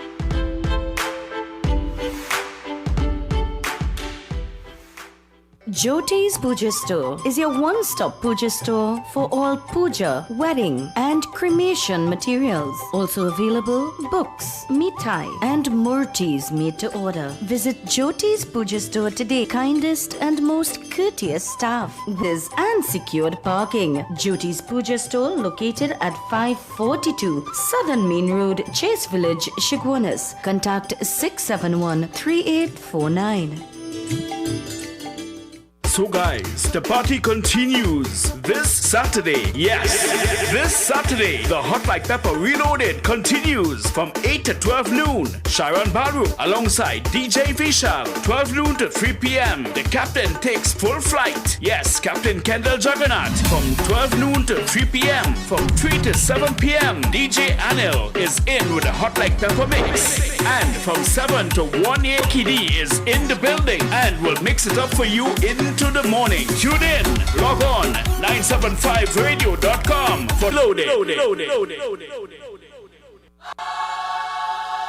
Puzzle lovers, rejoice! Your free 24-page Newsday puzzle book is now available twice a week, only in your Trinidad and Tobago Newsday. Now you really can look forward to staying home.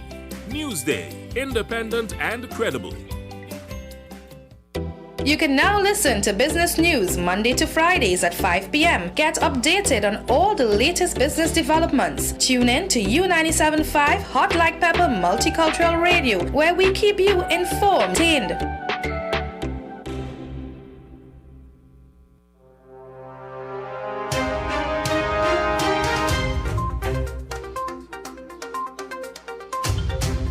12 minutes here to the hour of 8 o'clock, and that time check came to you to the kind courtesy of Mr. Rajendra Rampasad, who is the People's National Movement candidate for the Couva South constituency.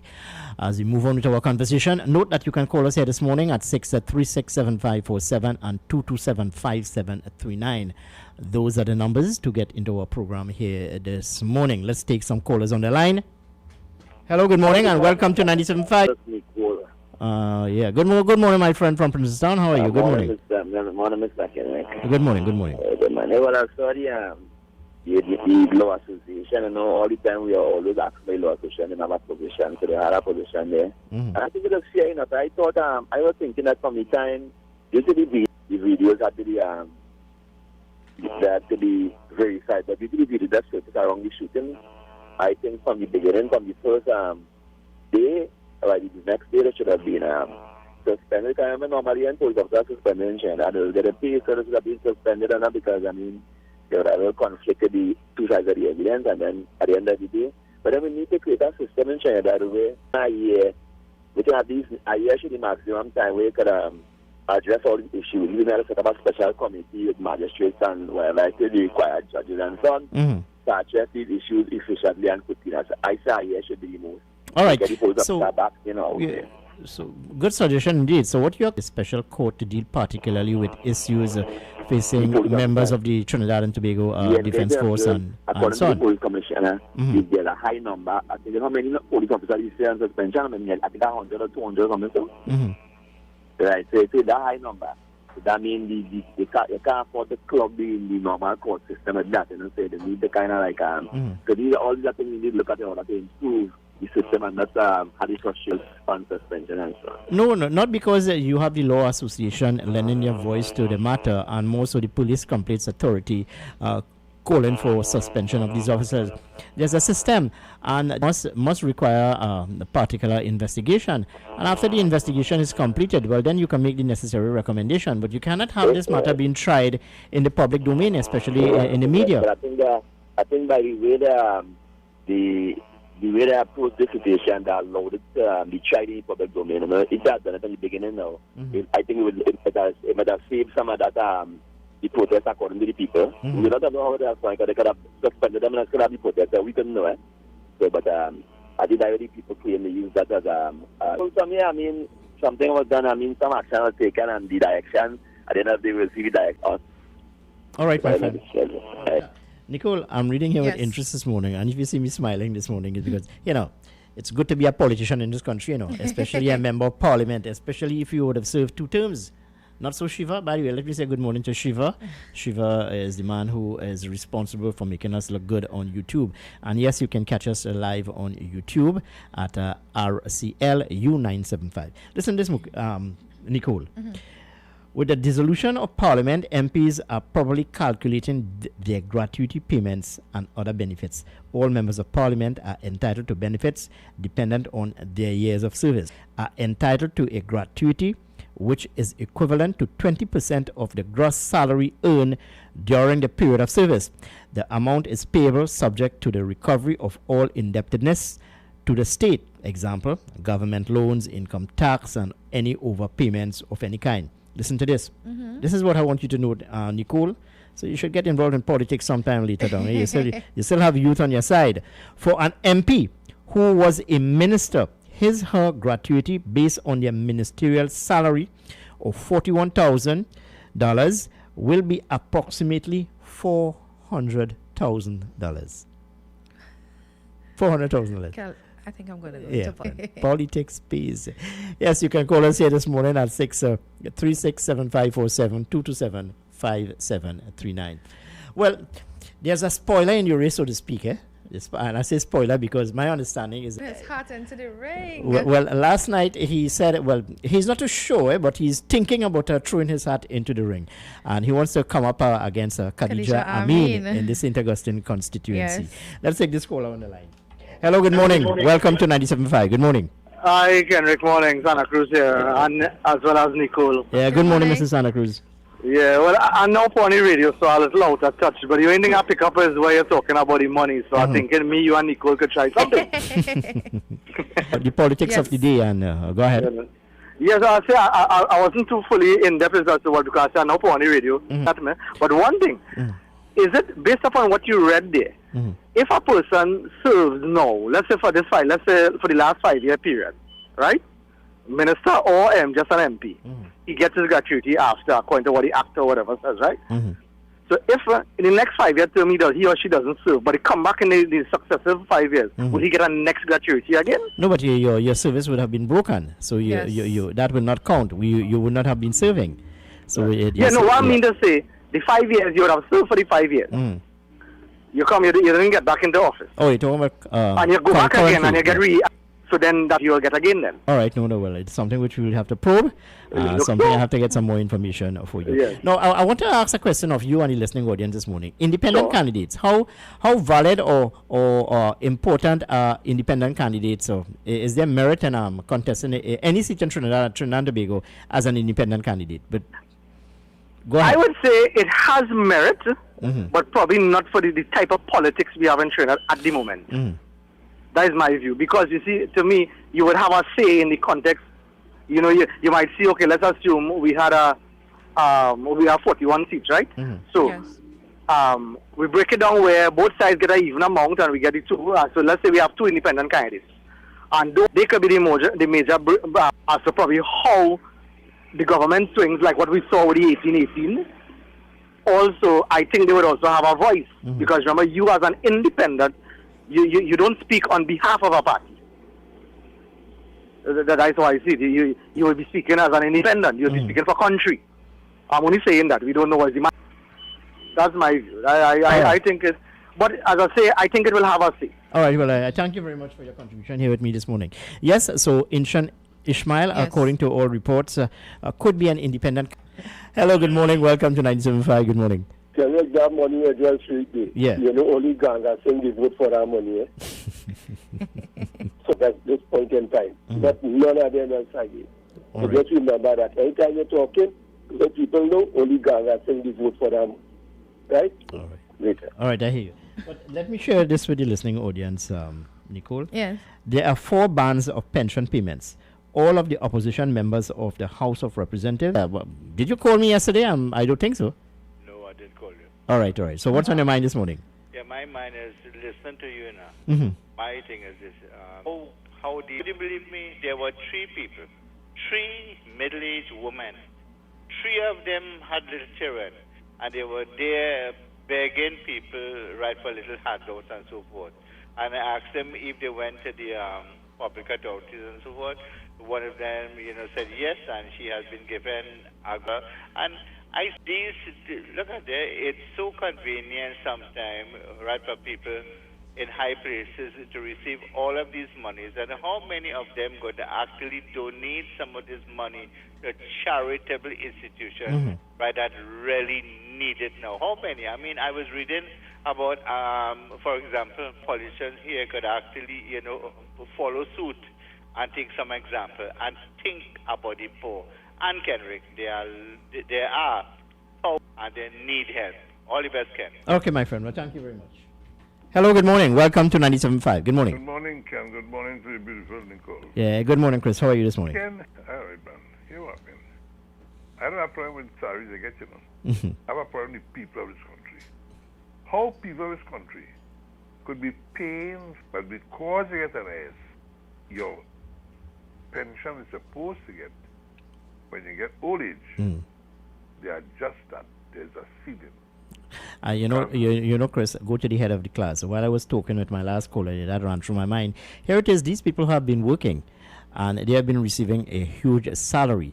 And in terms, now they stand to benefit. I mean, how ridiculous can you get? And there's no ceiling on their NIS or anything, Yeah, none whatsoever. No ceiling, no grant, no pension, there's no ceiling.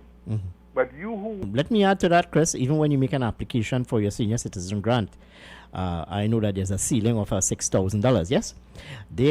When you go to... No, if you receive an NIS and... 5. Yes, 5. That's the point I was coming to.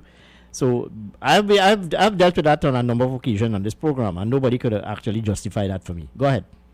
And the citizens sit down and take it. And I show I tell you, and you talk about them stoops and all that. What you want? Politicians take the hog, the lamb, the jam, and the ham, and they go on, and we sit down and we still quarrel with each other. Yeah. Yesterday, but I throw your mind back, and you can call me back after the 8 o'clock hour, Chris, because I have to go to the 7 o'clock, the 8 o'clock newscast. No, sorry about that. But I just want to throw people's mind back again to Kamala Prasad in leading up to a general election, where she said that there will be no ceiling. If you are 65 years old, there will be no ceiling. There will be no ceiling. And when the matter was further discussed, her PR people said it was a misprint. Anyway, I just thought I'd mention that. New 97.5. Make it your choice. Something for 97.5 FM. Music for you. It's all about you. New 97.5 FM, Hot Like Pepper, Multicultural Radio. Power to the listeners. It is... To this country were told that they should be aware of fake exemptions. This warning came from National Security Minister Stuart Young. He was speaking at yesterday's media briefing when he made the statements. Minister Young said there was no approval for chartered flights to bring nationals home. Should not be of Trinidad and Tobago by charter companies or persons holding themselves out as having a charter blanket approval granted for a charter flight for persons that come in Trinidad and Tobago.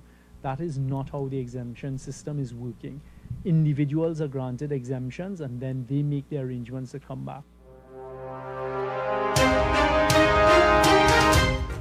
Minister Young said government continues to properly manage the return of nationals to this country. Persons who are returning with our state quarantine facilities, we are looking, the Ministry of Health, at adding an additional state supervised quarantine at a hotel to allow us here opportunity to bring home more persons. The National Security Minister said there are thousands of requests for exemptions at this time.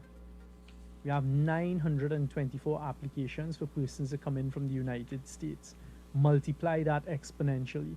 We have 175 from Canada, 146 from the United Kingdom, 50 from Middle Eastern countries, and 68 from Far East countries. The voice of Minister Stuart Young. The People's National Movement Dabadi Omera executive will to screen for the seat this evening at Queen's Hall, Port of Spain. They include Arima Mayor Lisa Morris Julian, a former Arima deputy mayor, and other professionals, but no party officials. Dabadi Omera chairman Herman Noel said yesterday that no nomination had been received from PRO Laurel Lizama Leasing, whose name had been reported elsewhere. Lizama previously screened for Lopino Bonne, but was not chosen. Leader of the New National Vision, Fuad Abubakar, says he will be contesting the Port of Spain South seat. The young NNV leader said that even the PNM saw his potential when they screened him for the seat, and the NNV is well set in the party's stronghold. He said that he's confident the people of Port of Spain South will be brave enough to decide in his favor. The NNV party has not made any of the candidates public other than its political leader. Abubakar said the NNV won seats in the election and will focus on specific ones.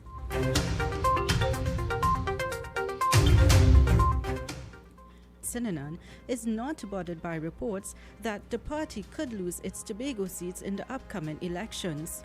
Tobagonians have lamented a collapse in the inter-island transit system, delays in self-governance legislation, and unemployment during the PNM's tenure in office.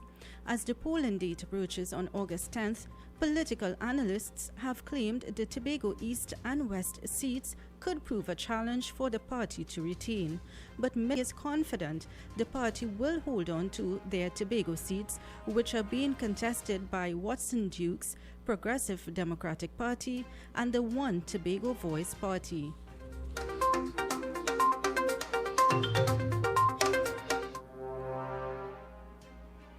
The San Fernando Waterfront Redevelopment Project was suddenly cancelled without an explanation yesterday.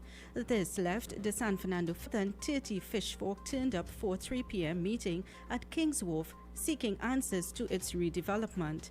This, as fisherman Bobby Suklal Singh said, they were hoping to get answers from UDCOT. UDCOT assured them that the fish market would remain on the wharf, but a recent media report stated that they were going to be relocated by Hatteras Panyard.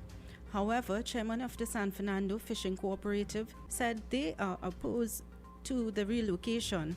He also felt that the sword turning ceremony was just a political propaganda and no work would commence on the project. Police have removed a 6-week-old baby from her mother after she sent a disturbing message to the father of the child. The mother is now begging for the child's return, saying she was missing. Sent the message in anger to his mother's phone and admitted that the words could have been misconstrued as a threat. The Gasparilla mother of 3 insists that hurting herself or her baby was never her intention. The distraught mother complained that police did not interview or investigate the matter before they took her baby. The matter is now being investigated by the Children's Authority. Regionally in St. Lucia, Prime Minister Alan Chastanet has provided an update to the nation on COVID-19 protocols. The Prime yesterday that as of July 10th, the curfew will be removed in the country, and also declared that cinemas will be reopened with approval of protocols following meetings with the Chief Medical Officer's team and the cinema operator. And tournaments, sporting events and contact sports will for up to 200 spectators who must socially distance. Internationally, Foreign students will not be allowed to stay in the U.S. during this fall if their universities have moved classes fully online, unless they switch to a course with in-person tuition. And Customs Enforcement Agency said people could face deportation if many universities are moving classes online due to the coronavirus pandemic. It is not clear how many students will be affected. Large numbers of foreign students travel to the U.S. to study every year, and a significant source of revenue for universities, as many pay full tuition.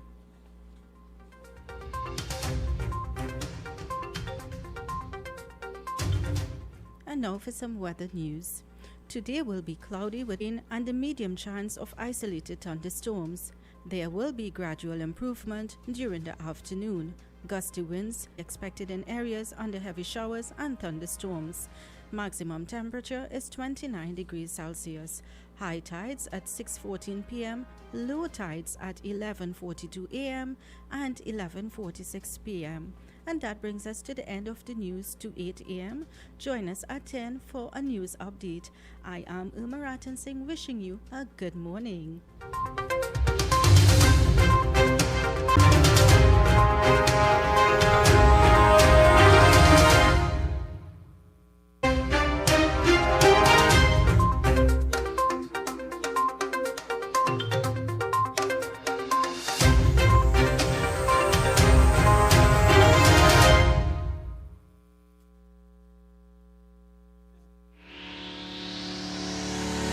Kathy's Cool Spot Enterprises Limited, number 86 Pearville, opposite the TSTT Exchange in Mayaro. We specialize in all types of meats, dry goods, liquor, gas, motor oils, stationery supplies, and photocopying. We also your convenience. TT Post services are available here at Kathy's Cool Spot Enterprises Limited of number 86 Pearville, Mayaro, where our friendly staff will be happy to serve you.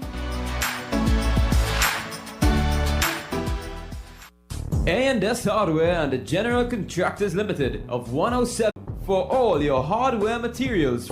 Not forgetting all your general contracting needs. We have it all at A&S Hardware and the General Contractors Limited, located at 107 Bonaventure Road in Gasparillo. Just call Tiki Ali at 650-2180.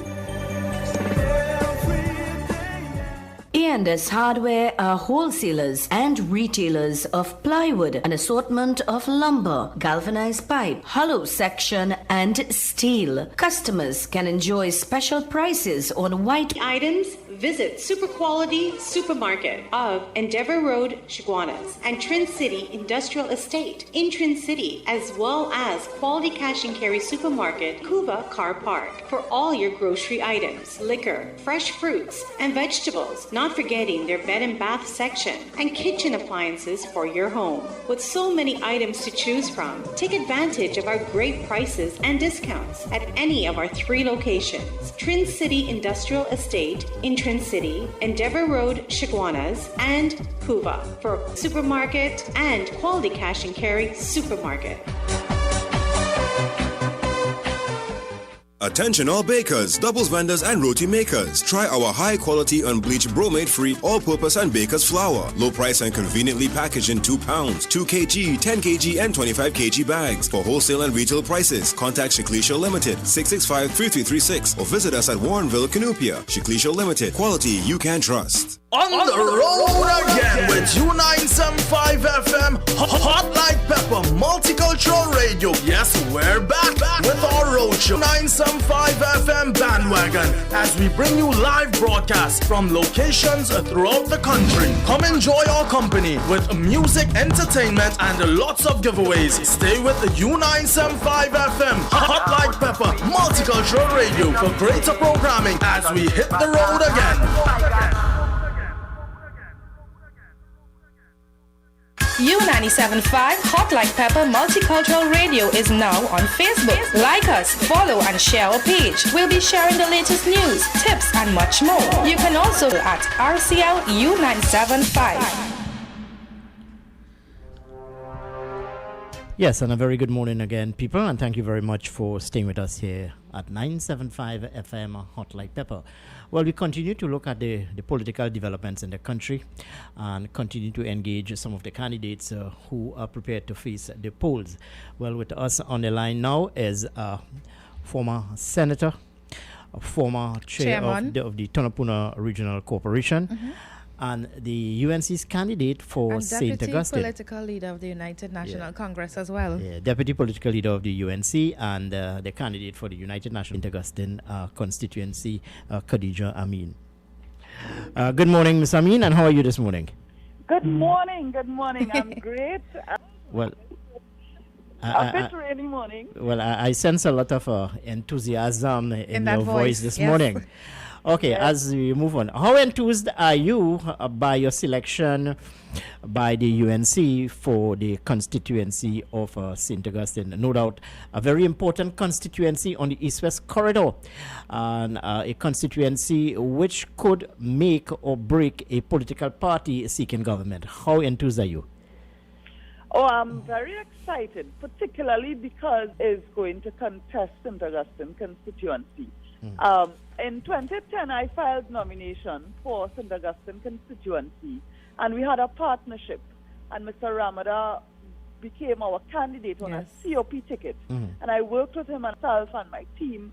I continued to serve as a councillor in St. Augustine South, and in 2015, I did not file for St. Augustine because the partnership continued and Mr. Ramada returned on a COP ticket. In fact, yesterday I got a call from him and he indicated to me that he will not be contesting on any ticket at all, and he expressed appreciation and he indicated his support for me as a candidate. And I think the people of St. Augustine would have voted based on the partnership, would have voted for Mr. Ramada and welcomed him to St. Augustine at that time because of their support for the UNC. But for many of them, it's a thrill to know that we now have a UNC candidate. Very thrilled about that. Well, touching base on the hustings with your quote-unquote constituents, what are some of the challenges, and moving forward, what are some of your goals to constituency? Well, there are the infrastructural needs, and of course there's the political aspect. With regards to the social issues in St. Augustine, we have an increase in crime like everywhere in this country, and that is a concern for throughout the constituency. We have had issues of irregular water supply recently, but for many decades the issue of land tenure has been on the top of people's mind, and the issue of flooding is critical. I will tell you, when the People's Partnership was in government, Tonopuna Corporation, we did a lot of work in bamboo, dredging the rivers, replacing the sluice gate, installing a pump, Blackman Ravine in St. Augustine South in Spring Village, and water courses have been neglected over the past 5 years, and that has caused the areas where we were able to reduce or eliminate flooding, for flooding to come back. We now have the open housing as well, where there is a system, but it's not functional, and you had people getting waist-high water in their homes. So we have, to me, that is one of the priorities that I think many residents have, to get the flooding under control. It is possible. It has been done. Those water courses have to be maintained, and our farmers as well have experienced that flooding. But you know that agriculture is one of the key components of the UNC's economic recovery plan. So our farmers are very excited to hear Amna Prasad Bisesa talk about agriculture. All right, Ms. Amin, how difficult it is for you to make that transition? You would have served as chair of the Tonopuna Regional Corporation. You would have served as a senator in the upper house. How difficult it is to make that transition now as you seek a mandate from your constituents? Service all my life. I became a councillor at the age of 21, but I began community work in my community with my village council, even while I was going to school. So I think transitioning from a community worker to a local government councillor and then to the chairman of the regional corp gave me the exposure to the parliament and to the lawmaking process. And knowing what it is theoretically and being there, it really is a fantastic experience. And I want to thank Kamala Persad-Bissessar for that confidence in allowing me to have that voice in the Senate and experience Parliament. What I would have done for 10 years as a councillor would have given me that experience on the field, dealing with people, addressing the needs of people. And the work as a senator would have given me the experience in interacting with Parliament. So now it will be a combination which will allow me to deliver and to reach the people of the constituency more. Forward to that. All right. You talk about reaching out to the people and greater representing the constituency of St. Augustine.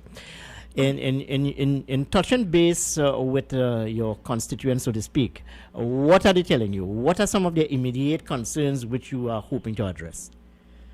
Well, when up till last night, yesterday in the constituency, the flooding is on top of people's minds because we are going into the rainy season. On top of that, we have many areas that have not had water for quite a few days, some going into weeks. I myself, where I live, we have not had water at Wassa, and I would come home from Parliament and full water in a barrel to bathe because Wassa has not been supplying for weeks. And this is happening throughout the country, but in St. Augustine, people are also concerned about that. That's to work on land regularization. There are squatters in the constituency, and there are other areas where, for instance, Paget, that was Baddest estate that passed to the state, and they have not been regularized. They have been paying taxes and so on, land tax, and that is an issue. All right. So I think those are the areas that people talk about most often. Okay, my colleague Nicole Duque has a question for you. Okay, so good morning again, Mr. Tension that we have right now with Mr. Inshan Ishmael saying that he's going to be contesting the seat as an independent candidate, and he's arguing the fact that during the time that you were a councillor and chairman of the corporation, you failed to deliver. What are your thoughts on that? The work that the partnership did while we were in government stands as testimony in almost every. When we came into office, we constructed roads, pavements, drains. Drainage is a big issue in Bam. We dredged the river. We changed the floodgates, and that did not happen in Bamboo alone, but throughout the constituency, a lot of work like that got lights and a jogging track. In fact, Mr. Ishmael himself would have gotten contracts to do construction, not only in that area, but in other parts of the country. And he himself is personally aware of the extensive work that the government would have done. He's testing, but the truth is, I commend any person who genuinely offers to serve people by contesting elections. And I trust that his intent is noble, but I want to tell you that I really don't intend to get into any fight. My fight is to make things better in this country. Any other candidate who comes into the race, I do wish them a good campaign, and I am very confident that the UNC will bring home St. Augustine. A time for egos and petty bickering. This is a time to save our country. This country cannot take 5 more years of Keith Rowley. If your intent is good, I commend you, but this is not a time for pettiness and personal issues. Yes.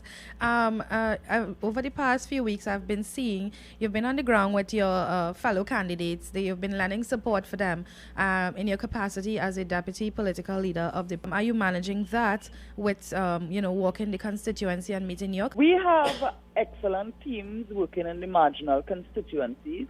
I have been working particularly with Ms. Nabila Green in Toco Sandy Grande because I spent part of my childhood in Valencia, which falls in the Toco Sandy Grande area. I went with her to Gran Rivera, which is her own hometown. I walked with her in Valencia, where I spent my childhood.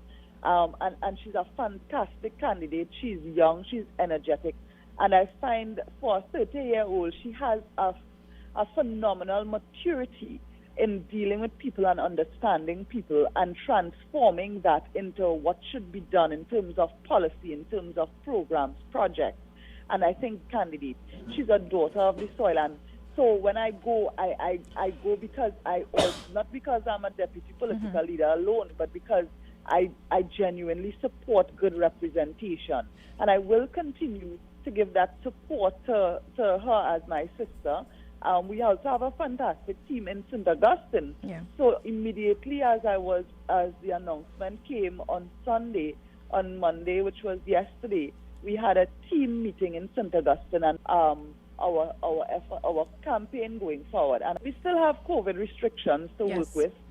So we will be limited in terms of the numbers we have at our meetings. And quite frankly, I am always in favor of going to people and meeting people one-on-one. I get to hear their concerns better as opposed to a big meeting where, you don't get to listen as much. So the campaign will be walking and meeting people house to house. We have a very intense schedule to cover. St. Augustine are very familiar with me. Even when my term as councillor ended in 2013, because that seat went to the COP in the partnership negotiation, and I did not contest. I continued to be present in St. Augustine. My grandfather, in fact, was born in Curepe, and all my family is still in Curepe and stay with me over the years. So we will be walking, and we will follow the COVID guidelines, the restrictions as well. Okay, Ms. Amin, let's shift gears here a bit. Christine Nuala Hussein would have been rejected or was not selected by the United National Congress.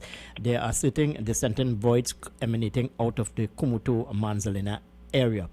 What would you say to those people who would have served at one time with the United National Congress? What would be your message to them today, and more so, what is for election? Well, first of all, let me say that the UNC has a number of people who served in government and in opposition who were fantastic representatives, being carrying the party's mandate of being people-centered. The truth is that as we go forward as a nation, there is a need to include more young people in governance. Of course, whenever you bring in the new, you have to remove.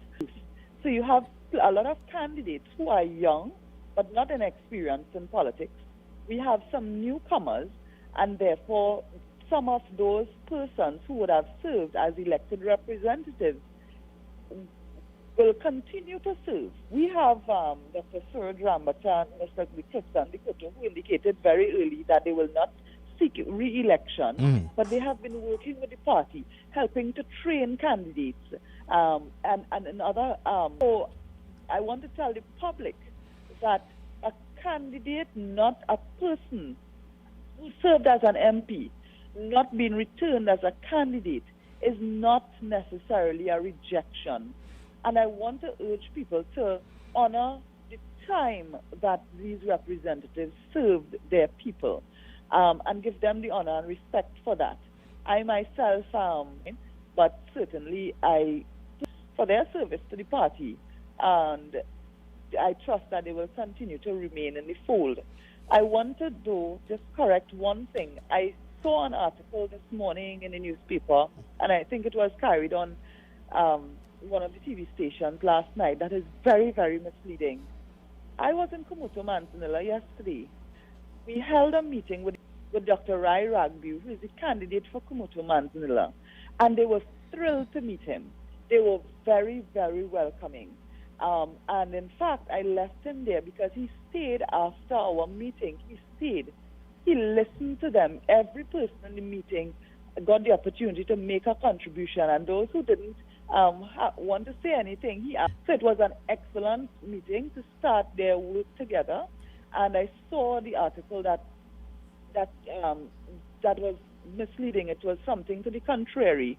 So I just hope that in the media, in the rush of things, the media will continue to be balanced and get both sides of the story, get the truth, so that we could accurately reflect what's I happening. mean, Ms. Amin, before I let you go, I want a quote where you would have said, quote, "This is not a battle for egos and personal grudges. This is a battle to save Trinidad and Tobago." But my question to you this morning is this: why should I vote for the United National Congress and more so for Khadija Amin? The two major political parties contesting have a track record of 5-year terms to judge the performance of delivery of the UNC in the 5-year term that it served. The truth is that the PNM has not been good on keeping promises. People are still waiting for their COVID relief grants. People are still waiting for light bulbs that were promised at the beginning of their term. There's a whole list of things that the PNM has promised and has failed to deliver and has not even had the courtesy to explain to the public. The PNM serving people, as opposed to the UNC has a reputation of serving people. When I go into marginal constituencies, when I go into places they tell you, I had things better when Auntie Kamla was there. So it is about creating opportunities. It is about all those schools that are going up in bush because the PNM refused to complete them. Schools that are 99% complete. Curab Presbyterian in the heart of Curab, 95% complete, overgrown with bushes. These are the things that I think people have to think about. What affects me? The 50,000 jobs that the UNC will create will help to improve food security, will positively impact on farmers as well as on families for food on their table. The improvement of the health sector, all these things will impact on people positively. The PNM has not put forward a plan, and in any case, if they do, their plan from 2015, which was their manifesto, they have identified in the National Economic Transformation Plan and the economic recovery of this country are very relevant to us in terms of agriculture, in terms of food security, in terms of job creation. And will be the job of every representative. And the truth is, even where we do not have MPs, the UNC delivers. All right. Ms. Amin, I want to thank you very much for sharing some thoughts this morning, for taking our call. I wish you and your party all the best in your future endeavors. Thank you very much for being with us this morning. Thank you, Nicole. That's the voice there of UNC candidate, Khadija Amin. She will be contesting UNC. For the UNC. Yes. Karen, before we move further, I just wanted to let our listening public know that within the last 24 hours, 3 murders were recorded in this country, one in Arima, the other in Wallafield, and this morning, those 2 murders took place last night, and this morning there was one in the East Dry River area. And also, the police commissioner will be hosting a media conference at 1 p.m. today. Well, as we said initially, he was expected to, make a decision, state what his decision would be with regards to the Police Complaints Authority. He was supposed to do that at 9 a.m. However, he's from the police service stating that he will be having a media conference at 1 p.m. today. Definitely something that we need to look forward to. Well, definitely. The killing fields of Trinidad and Tobago. Yes. This morning, one of the newspapers would have recorded 233 murders. Yes. My figures tell me it's 236 with the addition of 3. We're looking at 240 murders in the country thus far. A very frightening figure. Let's take some callers on the line. Hello, good morning, and welcome to 97.5. Good morning. Good morning. I'd like to make a contribution if I could. Yeah, sure, dear. Go ahead. And I'm going to be bluntly honest to the people out there. How many Khadija Amin was saying? 99% of the time it was not meaningful. Her contributions are paltry. And I'll tell you something. What she said is very important. It was nothing. And they spend 99% of their time, both sides, PNM and UNC, saying nothing. They spend half their time, 99% of their time, talking about politics, talking about inside stuff, talking about, we should get this done and that done. And what happens in the end? Nothing. She even admits that she had to go home and have to collect water. We are paying this representative to represent us in Parliament, and she has to go home and worry. They are supposed to be working and correcting these problems, And let me tell you, people really don't know what's going on. We are ranked very high in corruption. And the reality is that this government and all government will win. They always win. Because what they do is they teeter. They have their head above the law, but the rest of their body sinking in the most corrupt way. In banking, jobs, procurement, you name it, they do it. And I'll tell you something. The only way this country is going to change is if there's a coup. And it should happen, and it will happen when Trump is president again, if he becomes president. And I'll tell you why. Is the rising of gangs all over South America rising. It's been predicted. But when you have representatives who pretend they know the community, who don't walk the walk and talk the talk, they just kind of titter, it puts all of us at risk. Because we are poor people, and when we try to rise up, nobody tells us about our rights. Where was Khadija Amin and all these people? They should be happy. When you get pulled over by the police, they come breaking up on your door. This is what you do. They never do that. You don't find them in schools talking to children. Where's my president? Last president, all them running to schools and talking to children. You don't hear them saying anything meaningful. But in first world countries, you will see people teaching young people how to vote, how to know the law, how to interpret the law. You'll never find that here. All right, ma'am. Let's leave it here for a while. Hello, good morning. Welcome to 97.5. Good morning. Good morning, the Honorable Kenrick and the Honorable Ms. Duki. I got it right this morning. Yes, you got it right. Go ahead. Right. Kenrick, I wanted to know, sleeping, are they waiting for somebody to nudge them in the right direction? Meaning? Because I believe they sent a directive to Gigi Yesterday. that he should spend, but they only reacted because of the, I believe, from my vantage, the Law Association came down strong with what should be done. And one must take into consideration to the pronouncement coming from the Prime Minister, Dr. Keith Rowley. Right. So is this a lame organization, or he did not want to react because of previous relationship? Now, the other thing is, I have been reading that there is, and using quote-unquote, a bounty on Gigi and another senior officer, right? Yes. Now, apparently, they are saying it's a Venezuelan connection. Yes. Right. Why are we in this situation? Didn't we allow the free passage of the Venezuelans? Think about it, right? We, as a country, our policy and our directive, to some extent, facilitated the infiltration of these unsavory characters. So we have to resolve it, and we have to go to the head of the class and find out why we didn't. You understand? The other thing is, I already had a long discourse with the St. Augustine chosen candidate. And I am hoping that, because I was privy to know during the Jack Warner issue, when she went up against Jack Warner, I believe that she possibly, if she changed her attitude to some extent, that she will be successful in St. Augustine. And I want her, and I want her to reflect on all the mistakes she would have made and failures at that point in time. Bye and have a nice day. All right, well, thank you very much, my friend, for your contribution here with me this morning. Nicole, we need to take a commercial break. There's a line, but I need to get to some commercials this morning.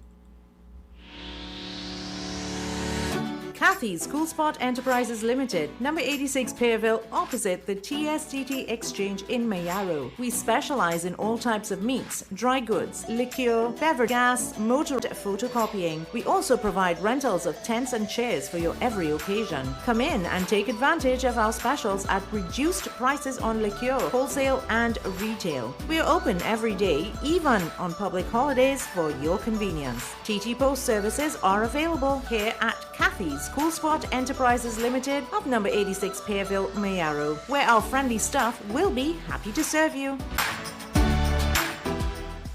Kelton Puran Manufacturers Limited of 44 Bay Road, Bamboo Village, La Romaine. Manufacturers, wholesalers, and importers of wheelbarrows. Virgin 0952. Email us at keltonpuran.mltd@. Are you tired of aches and pains in your joints and back area? Well, your relief is here with Ridopain Liniment. Ridopain liniment gets rid of fibrositis, strains, sprained ligaments, stiffness, and all your arthritic and muscular pains. It is also excellent for sport injuries.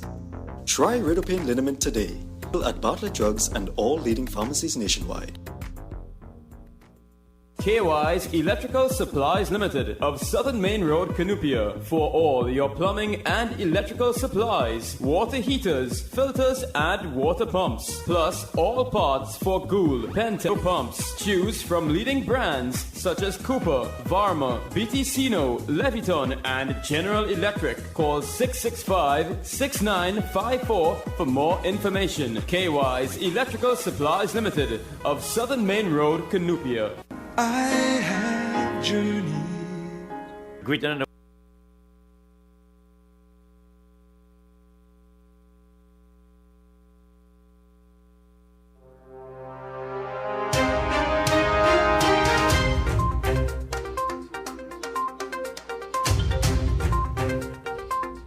Yes, 15 minutes, 9 o'clock, and that time check came to you through the kind courtesy of Mr. Rajendra Rampasad, the PNM's candidate for Couva South. We have some other callers on the line. Nicole? Yes. Hello, good morning, and welcome to 97.5. Good morning. Good morning. You didn't respond to me the first time, and I called the first time, so I don't know respond. I probably stepped out. I probably stepped out of studio. Sorry. I don't even getting jealous, so I'm telling you more. He's jealous. He's jealous. I'm not touching any feelings, boy. Go ahead. On a serious note, boy, if you do change government, we change commissioner and police, right? The nature of the gun thing, people shooting them. I mean, because the shooting is going on, they can shoot a man 20 shots, 20 times. Imagine that. I mean, when you shoot a man 20 times, you want to make sure that he's dead. Come back in it. Right? And what I'm looking at then, if you change, I mean, you change the commissioner, no matter what you do, because, I mean, you think about the guns outside there. And like, because people, every little thing people settle into that gun in the car, because, I mean, you can't have so many. You ever shoot somebody just randomly? I mean, it's like you have to have something involved. So, like, little issue. So the challenge for us now to get at the guns, because, I mean, what the rules? Because by the time, I mean, nobody can know if I'm going to shoot somebody or you're going to shoot somebody. I mean, nobody can be police, can be nobody mind. So, I mean, from what I'm seeing, there's no way, no foreseeable way to solve this sort of murder, unless we are somewhere curbing the guns. So that's most of the kind of the guns.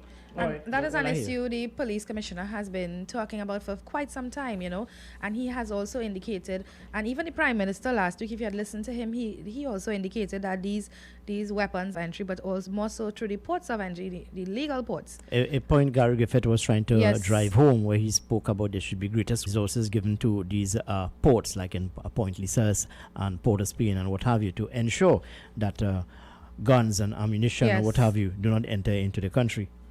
Hello, good morning, and welcome to 97.5. Good morning. Hey, good morning. Good morning, Brian. Well, I spoke to one of your colleagues this morning. Good morning, Brian. Khadija Amin. I also spoke to Mr. Brennan Patterson today. What's on your mind this morning, my good friend Brian? Well, I am not sure, and maybe you all in the media can help me out. Has the PNM indicated that they got a candidate? Well, I just told you that I spoke to Brennan Patterson, who is one of the front runners for the constituency, also to Lisa Morris, mayor of Arima. Okay, thanks, because I wasn't here yet for that. Well, that the PNM boasts that they have 41 candidates. They don't have. And now they are scrambling. Brian, that's the best you could do this morning? Huh? That's the best you can do this morning, Brian? How you mean? How you mean? No, I mean, look, Ansel Antoine was removed for particular reasons, and you and I know the reasons. And there's a screening session being which will be conducted today, and a candidate will be named today. Go ahead. But there's an issue that the Prime Minister, who is the political leader of the People's National Movement, indicated via a Facebook posting of the office of the Prime Minister that Mr. Antoine was removed as a candidate. Now, I did not know that the office of the Prime Minister operates with Balaji House. Because if that is a party's decision None. Let's move on now. We have more major issues in front of us. General election 2020. What are the issues?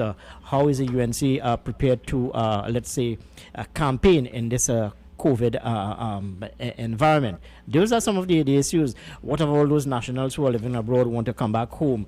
Will they be disenfranchised? We have some of these issues. Should be open to ensure that our voters are allowed to come home. They can do the quarantine method of 14 days. The election is in August 10th. So if you open the borders tomorrow and the voters are able to come out and enshrine rights, I mean, I'm an attorney after all. We have to also understand, as we are in the COVID-19 period, where, as you know, the United National Congress, way before COVID-19, we have been on the ground. This is a ground campaign. We have been having our walkabouts. We have cottage meetings. We have now that they have the 25 persons. We have I was in Toko Sangre Grande yesterday, and Nabila Green. My God, the people I've seen come out for this young lady. All right. We hear you, Brian. We hear you. The UNC is on the ground. They're hitting the ground running to try to impress upon the electorate to stain their fingers for the UNC. We get that. Let's take this call on the line. Hello, good morning. Welcome to... Morning, Kenrick. Hi, good morning, my friend from San Fernando. How are you? Well, they are still looking for the waterfront project now, because it's some confusion where they were supposed to meet with the fishermen. The fisher folks, and they were supposed to... That project is just a fully BS, Kenrick. Kenrick, does Tobago belong to the Prime Minister or a particular person or a party? For you to make a pronouncement, is that a veiled threat that he's selling to the people of Tobago? The people of Tobago have been suffering for the longest while now. So if they vote Watson Duke into power, they will just continue to suffer. According to him. And one must remember the frustration Tobagonians would have bridged. Yeah, but Kenrick, they didn't come out. They didn't come out, and only a few are vocal. The business people were very vocal about it because they were suffering. But the people of Tobago took that and swallowed it because their prime minister and the political leader is a Tobagonian. And it's just shame that he's shamed probably if he's thinking that he would lose the seat. Badge on talk coming from the prime minister? Yes, definitely. And by he making a pronouncement on a sexual charge on Duke, I'm not implying this to anybody, but I have known allegations of sexual misconduct who rose to high office thereafter. So the kettle should not call the pot black. You understand what I mean? But the former prime minister, the day he was elected into government, stood before innocent until proven guilty, right? Doing certain things to just ride nice car, right? So and condone it for 35 years. They would know who I'm speaking about this morning and making pronouncement. And I am this for 35 years and happily this and happily that, right? Certain people condone those things I have reached with my spouse. Thank you very much, Kenrick. All right, my friend. Well, thank you very much for your contribution. Nicole, it's just about 6 minutes here to the hour of 9 o'clock, and we must say our final goodbye for the day. Goodbye to everyone, Up next is the Bees Hi-Fi, who will be taking you until the hour of 12 noon. Let's thank the UNC's candidate for St. Augustine for sharing some thoughts with us here this morning, and Mr. Brennan Patterson, who will be facing the PNM Screening Committee a bit later on today. Thank you, people, for sharing your thoughts with us this morning. And don't forget, today runs by Police Commissioner. We need Gary, to hear what coming from Gary Griffith. Folks, that's it for our program for today. Thank you very much for being with us here on the most interactive morning program on the airwaves of Trinidad and Tobago. I am Kenrick Juggernaut. And I am Nicole Dookie. Have a safe and blessed day. But before I go, I want to leave you with this.